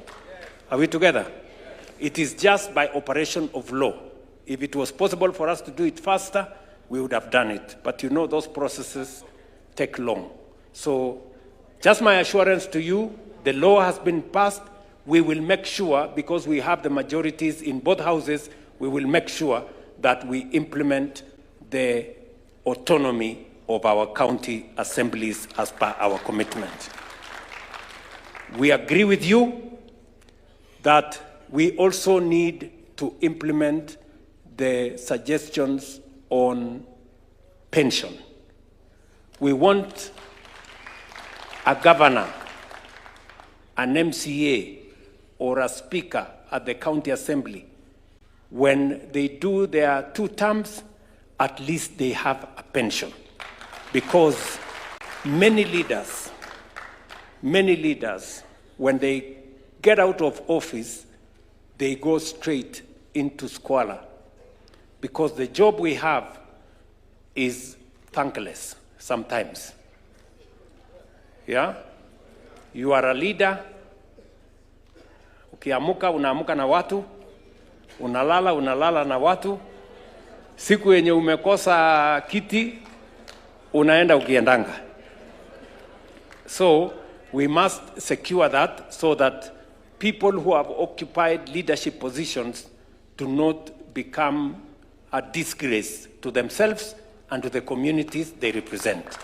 So I want to assure you the instructions of this council to the executive and to the legislature is that we expedite that exercise. And the 2 leaders here, mutuambie, hii maneno tunaweza kumaliza lini?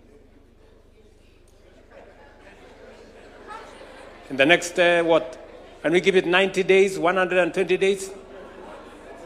The budget process. Okay, so let's do this. Because it involves money, and we have agreed that as a council, we model it the way members of parliament wanafanya. It is contributory. Sindio? The same way the one for National Assembly and the Senate is contributory.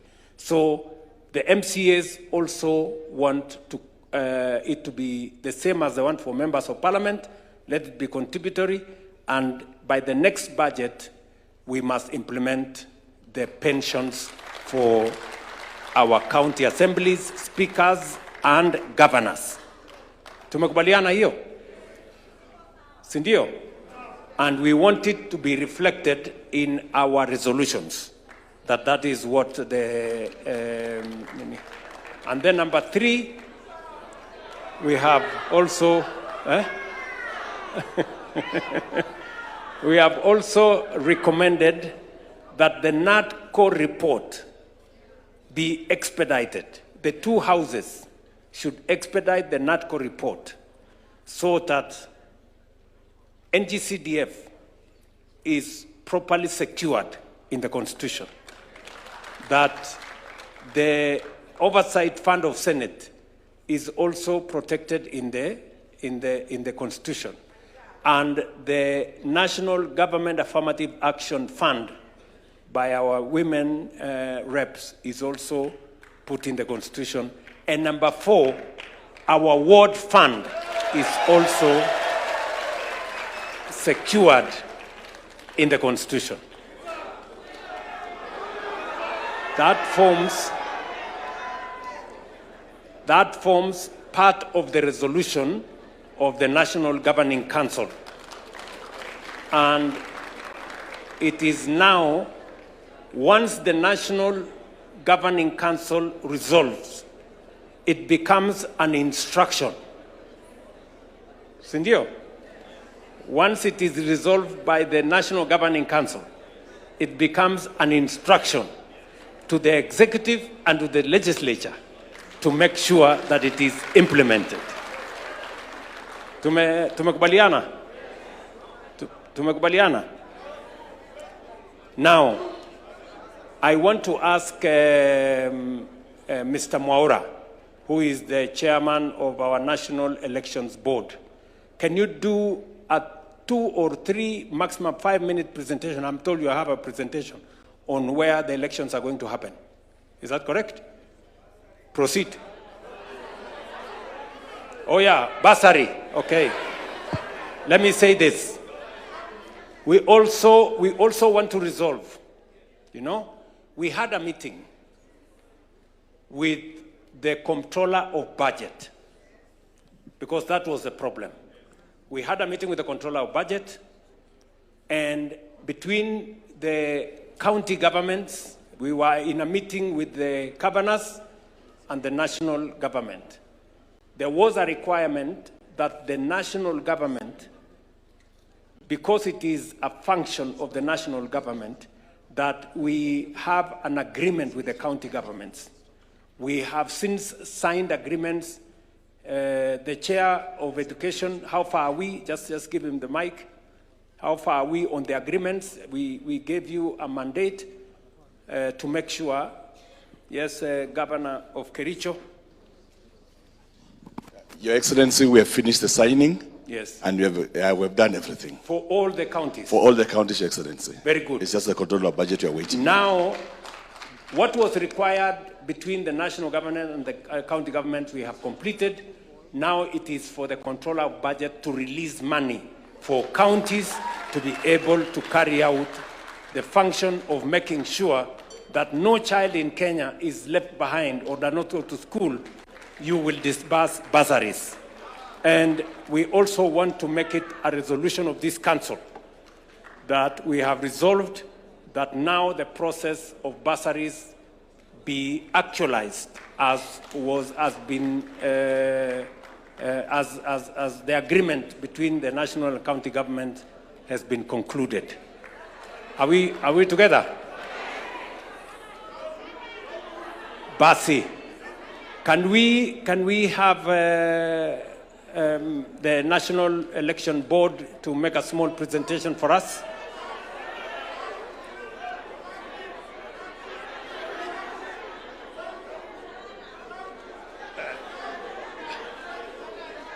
Ngoja kidogo. Let us just listen to this, and then if there is any other matter, we will. Can somebody write for me what is being said there? And later. Thanks so much, Your Excellency, our party leader, the deputy party leader, PCS, party leader. I tend to believe that anybody, kila mtu ambaye alikuja amepatiwa hii kitabu, UDA Grassroots Election Guide. Hakuna mtu hana hiyo kitabu.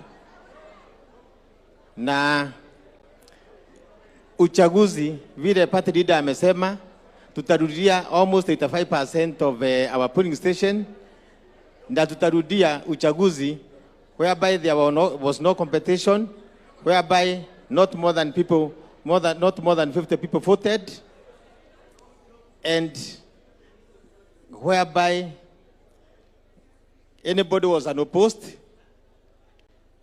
and where no election was conducted. That will be 85% of the polling station. And in the first 20 counties, the counties which we did on 10th, tutarudia tarehe 7 March, na the other 22 counties tulikuwa tumefanya mbele, tutarudia tarehe 28 March. Ward election za hizo county 20 tutazifanya April 27th, na hizo zingine 22 tutafanya May 12th. Tuko na presentation kidogo which is supposed to be in the screen. Thank you very much, Chair, and Your Excellency, all protocols observed. We invite you to grab the UDA grassroots election guide. The brief has already been presented, so in the interest of time, we will just go briefly through the presentation, but we invite you to the National Elections Board desk at the back in case you would like to see a demonstration of how the voting process will be for the polling center and for the ward. So we invite you also, in case you need a template that has the number of polling centers where we will be repeating elections in your constituency or in your ward, kindly stop by at our desk and collect the template that we will send you via WhatsApp so that you can process that. So we will invite you through a short brief of the election voting process. And in case you have any questions, because we won't have time to do that here, see us at our desk and we will be able to assist you accordingly. So thank you. I will invite Shege. How are you? I'll take you through shortly what our party leader, Your Excellency, instructed us to do. We were to elect 20 officials per polling center, which we have given them acronym 1 up to 4. There is only one position that requires one person, and this is the SIG. We have 2 members in every committee. There will be 3 people in 3 different sectors. There will be the position for religious, 3 of them. There will be another position for farmers, 3 representatives. Another 3 positions for the professionals. There are only 2 positions that require 4 people. That is the MSME and the youth. So a total of 1 plus 2 plus 3 plus 3 plus 3 again plus 4 gives you 20. And I want to acknowledge what the president said, that we are having 581,000 officials. There will be 545 at the polling center level, 29,000 at the ward level, 5,800 at the constituency level, 940 at the county level. A total of that will give you 541,280. So that is the structure that gives us what we are having right now. From there, we'll also have the ward election, 20 officials. There will be 13 ballots that the chair said we are doing that election on from 27th to around 15th May. We'll ask our members to read that booklet because it will give you what we intend to do. Then lastly, I want to ask our NGC members to take note of a change that has happened. Ballot papers, we used to elect people using ballot papers. Na ndio maana wakati ulienda Embu, watu walikuwa wanaambiwa mudhende, wa mudhende, wa mudhende, wa mudhende, wa mudhende, wa mudhende, wa mudhende, gita. Rather than us spending the whole night counting, we are giving Kenya a solution that we can implement. Thank you, Your Excellency, for trusting our party to lead the next level of a change in our election setup, where we are telling you we can do an election and in the next 1 hour, everybody will have to know who they elected. Are we together? So these are the positions that we'll have for the ward. There are 13 ballots in total. That will be the voting process. And we ask you that when you leave here, we'll give you 2 tablets. The first tablet will give you the polling center and the second tablet will give you the ward election. Please, members, pass by the NEB desk. You'll be able to see that process. Thank you again. I want to stop there and give it back to the chair. Asanteni. Sasa Jimmy, utupatie program haraka haraka. Members, I will take you through the election timelines. We have the timelines for phase 3. When you're talking about the phase 3, we are talking about the elections that were done on the 10th of January. Now, the registration process started on the 21st. We're already 5 days into that process of registration, which we hope that it will close on the 22nd of February. The deadline will be 21st of February, midnight. Members, I want to take a minute to speak into the importance of registration.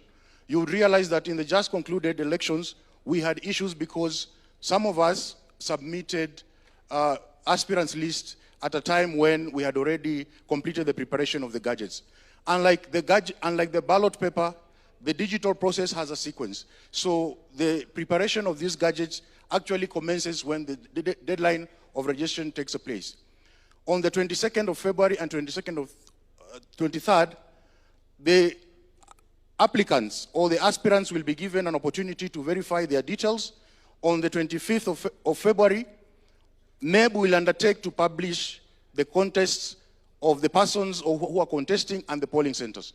You realize that in the just concluded election, we were not able to do this part, which is very critical, but we want to assure you, if we're able to keep up with the timelines, this time on the 25th of February, we guarantee you that we'll be able to publish a list so that every aspirant will be able to know who they are competing against and where the election is going to be conducted. On the Saturday of March, that is the election day, we've said that the elections will open on the 8th at 8 a.m., and will close at 5 p.m. However, should there be a line that is still waiting to vote, NEB will always give time for that to proceed. The second phase is the second phase of election of the 22 counties which were previously held, and the names are there on the table.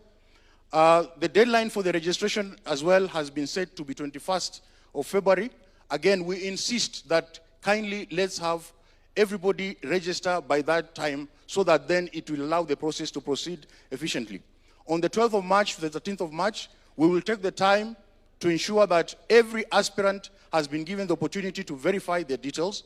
On the 18th of March, again, NEB will proceed to publish the names of the contestants and, of course, the person on the website. On the 18th of March, publication of polling centers will be done so that every person will be able to know where they are going to conduct the election. On the Saturday, the 28th of March, will be the D-Day, and we shall open our polls at around 8 and close at 5 p.m. As His Excellency has said, at the ward level elections, every person who is competing for a position there will be given an opportunity on that same day to campaign. We shall register on the same date, and the elections will be conducted on the same date. So just like it has been explained earlier on, you will be given an opportunity to give your vision for the party and the vision of the government, and then whoever is going to be there will have the opportunity to vote for you. Now, for the ward election, we have a phase 1 and a phase 2. Now, for the first 20 counties, the election dates will start on the 27th of April, and we shall conclude on the 30th of April. All these counties are contained in the handbook which we have given. Then we have the second phase. The second phase is for the 22 counties which have been highlighted earlier. The elections will start on the 11th, and we shall conclude on the 15th of May. Thank you very much. Thanks so much.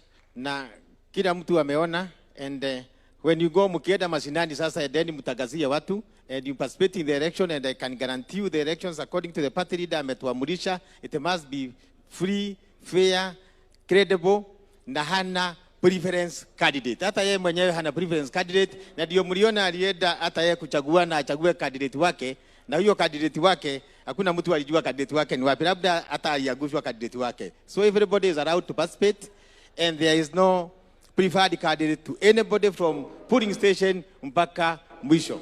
And that is why you find that hata ile mkutano tuko nao na next week on 4th ya aspirants, we have told all the aspirants, hata ukiwa unataka kiti ya president, lipa 1,100. Ukitaka ya governor, lipa 10,000. Ukitaka ya senator na women rep na MP, 5,000.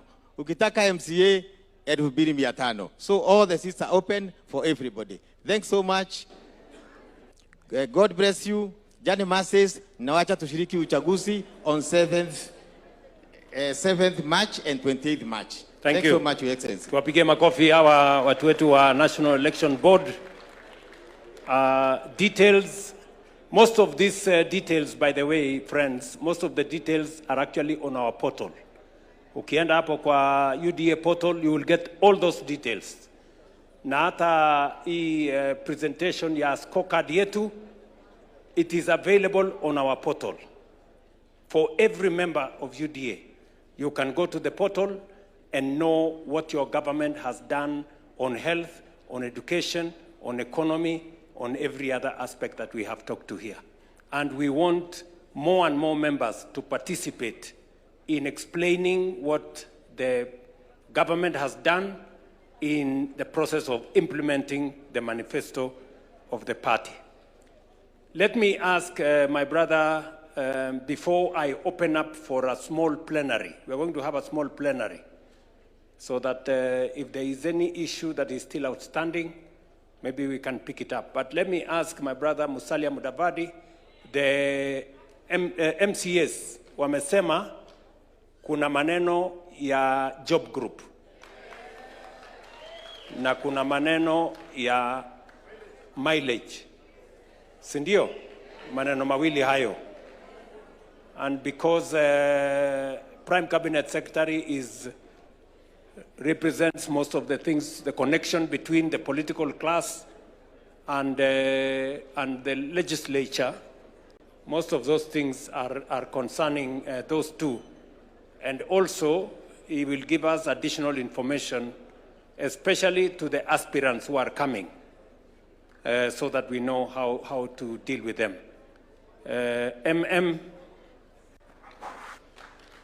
Wana earthquake.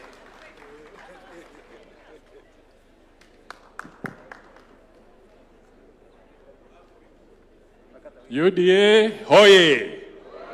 UDA, UDA, UDA. Asante sana. Mimi kazi yangu leo ni nyepesi. Mheshimiwa Rais, Mheshimiwa Naibu wa Rais, na wenzangu wanachama wa UDA. Kwanza nataka niwashukuru kwa sababu mmejitokeza kwa wingi ili kuonyesha umaarufu wa chama ambacho kinaongoza serikali ya taifa la Kenya. Heko kwenu. Jambo la pili, nataka niwapongeze kwa sababu kupitia kwenu serikali imepata nafasi ya kutekeleza miradi na mikakati ambayo ilikuwa kwa manifesto yetu, na sasa tunataka tuelekee kwa kiwango cha pili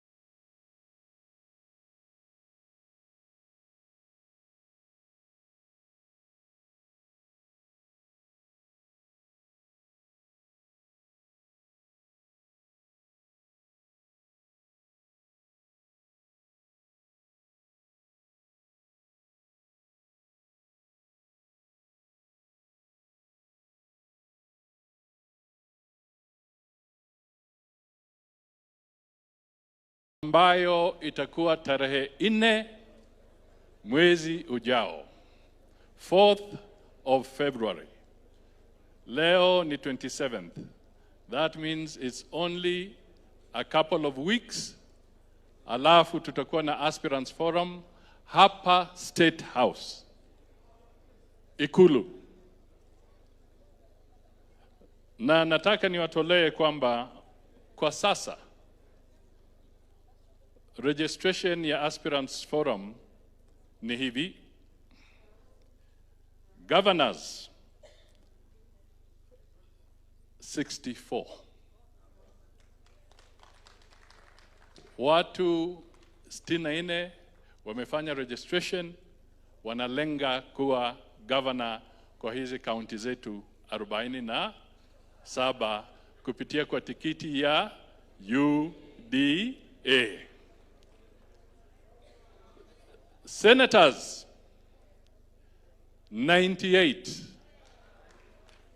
Wale wana nia ya kuwa senator kupitia kwa UDA wamefika 98. 98. Na idadi inazidi kuongezeka. Women rep, wale wameandikisha ni 138. Wamama wamewaka. 138. Wale wanataka kuwa women rep katika taifa letu. Members of the National Assembly, yani members of parliament, wamejiandikisha 640.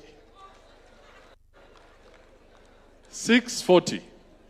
Kwa hivyo kama wewe ulikuwa nafikiri unaenda bila kupingwa, mambo imebadilika. 640 members of parliament or UDA members who have shown an interest to contest on the UDA ticket for parliamentary seats. 640 MPs. That means a minimum of about 2 people or 3 per constituency are already on record. Sasa MCAs.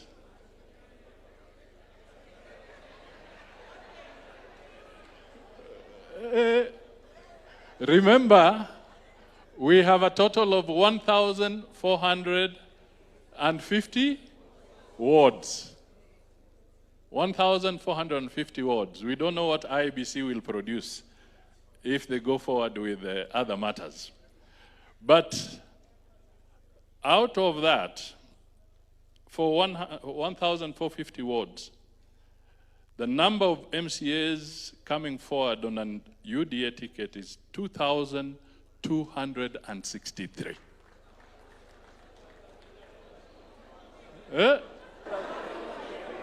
Nirudie?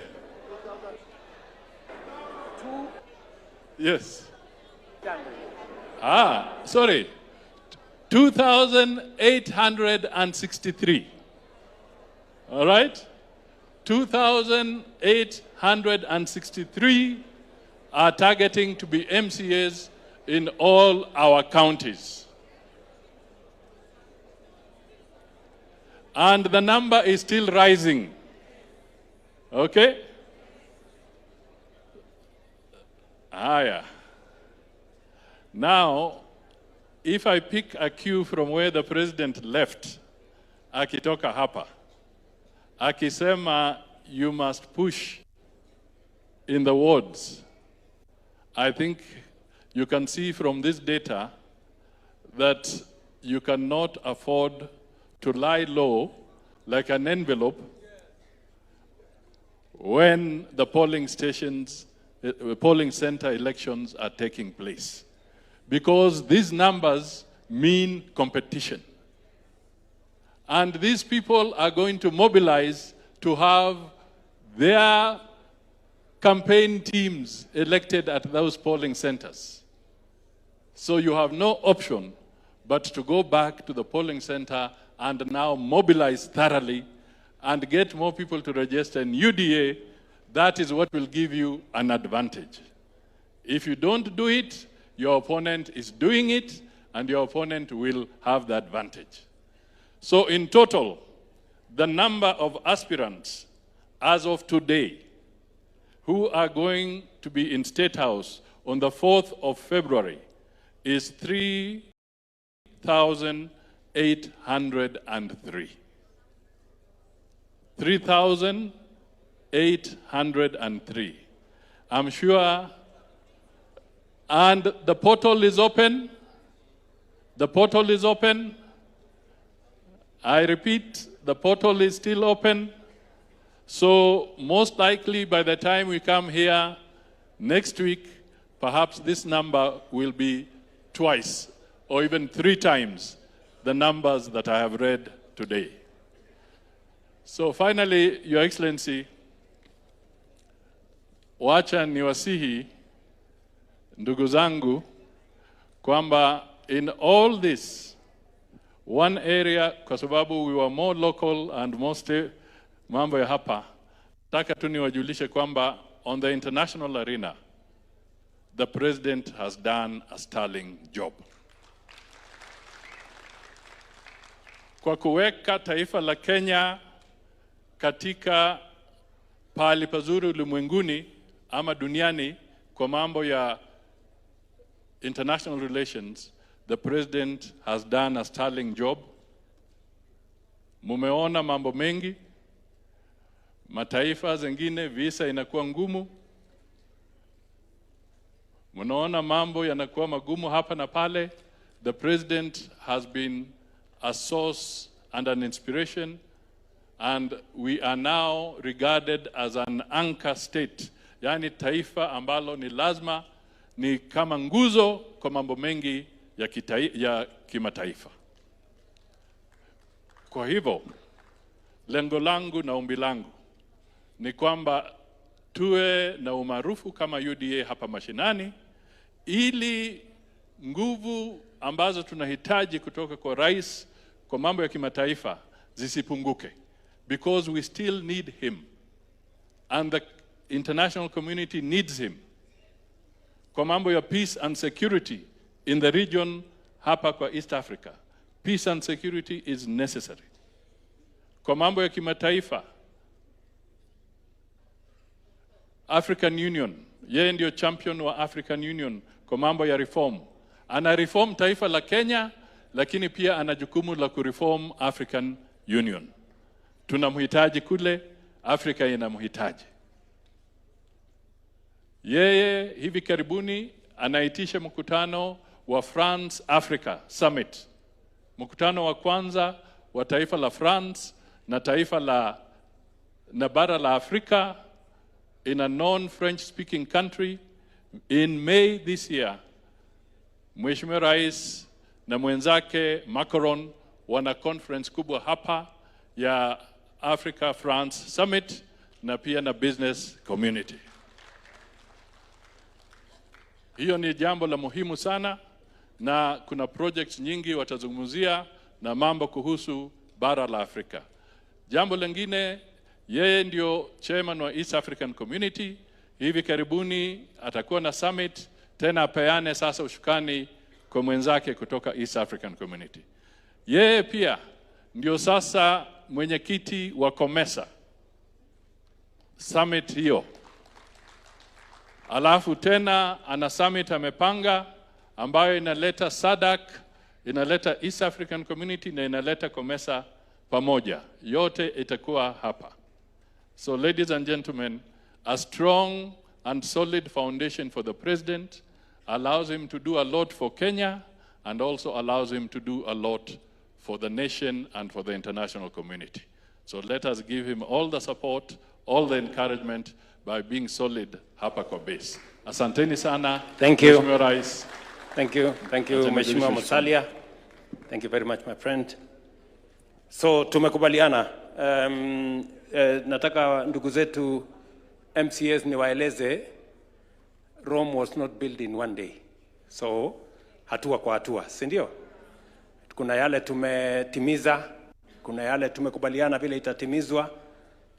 Mambo yenu ya mileage na job group, you know where it is. I just want to encourage you kupitia caucus yenu, kupitia ile other CAF na wale wengine, so that we consult. The Honorable Musalia Mudavadi will facilitate so that we can engage the Salaries and Remuneration Commission. You know it's an independent organization, so that we can see how to sort you out. It is understandable that many MCAs, the job group was downgraded, and many people are are not doing well. So we will see how to support you.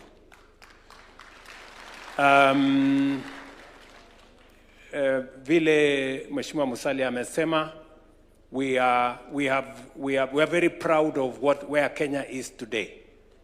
Kenya globally is recognized. You know, Kenya became a country that was invited to a state visit in Washington after 18 years of no African country going to Washington. Even on top of that, even the new president in America today recognizes Kenya. We became the first country to get an agreement on health. And today we have $1.6 billion over the next 5 years. $1.6 billion, not loan, but grant for matters of health in Kenya. We have the largest allocation, more than any other country in the African continent. And we are the first to be able to get that money. Nyie mnanielewa? Yes, kumaanisha tunaelewa what we are doing. And we continue to build networks for our country to make sure that we succeed as a nation. In our midst, let me say that we have 164 senators and members of parliament in our midst. Tuwapigie makofi. In our midst, we have 910 MCAs. Tuwapigie makofi. We have been joined by, of course, those who are UDA are 811. We have been joined by another 100 MCAs from all our other affiliate parties, and we are all moving in the same direction. We have 18 governors who are here with us, and 14 deputy governors, and we are a big team here. So I think I'm going to provide space. If there is, maybe we're going to do a plenary kidogo, just to listen to a few interventions here. We will get 2 members of the Governor's Caucus, 2 members of the Senator's Caucus, 2 members of the Speaker's Caucus, and 2 members of the MCA Caucus. Sindio? Not necessarily officials, just so that, and 2 members from members of Parliament. Can we start from this side? Let us, on behalf of members of Parliament, Mungatana, can you speak there? And then we will get another member of Parliament, a lady, this time from this side, Mary Emase.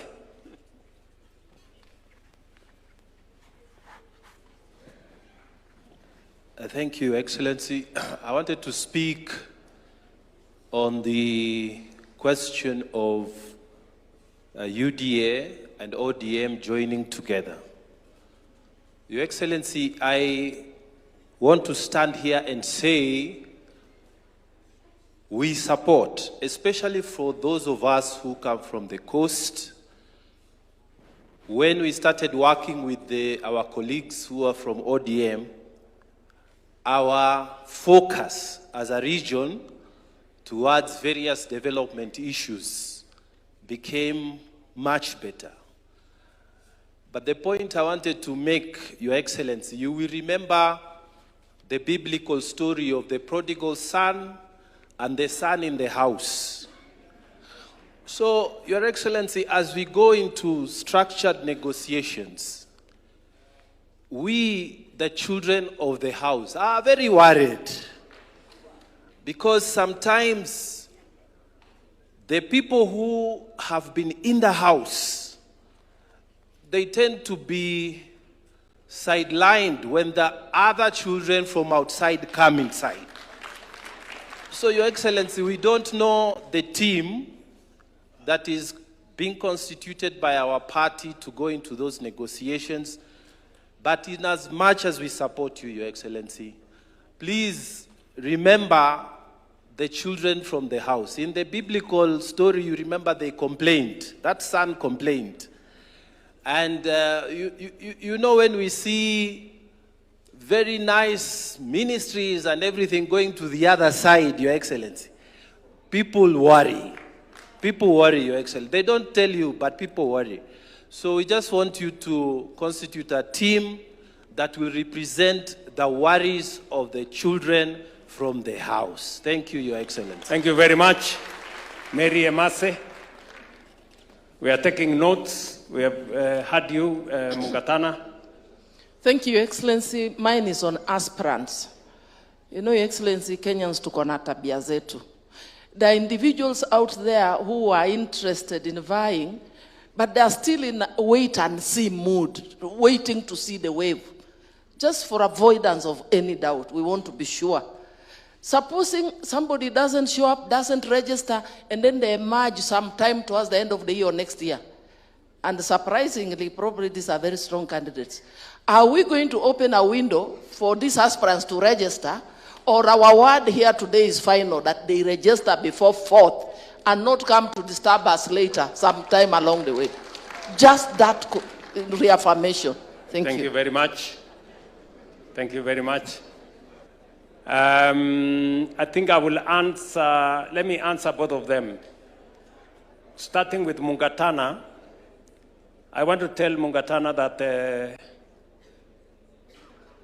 with all the negotiations that have gone on so far, the president is still in UDA, just for your information. I don't think there is any bigger position that you can think about than that of president.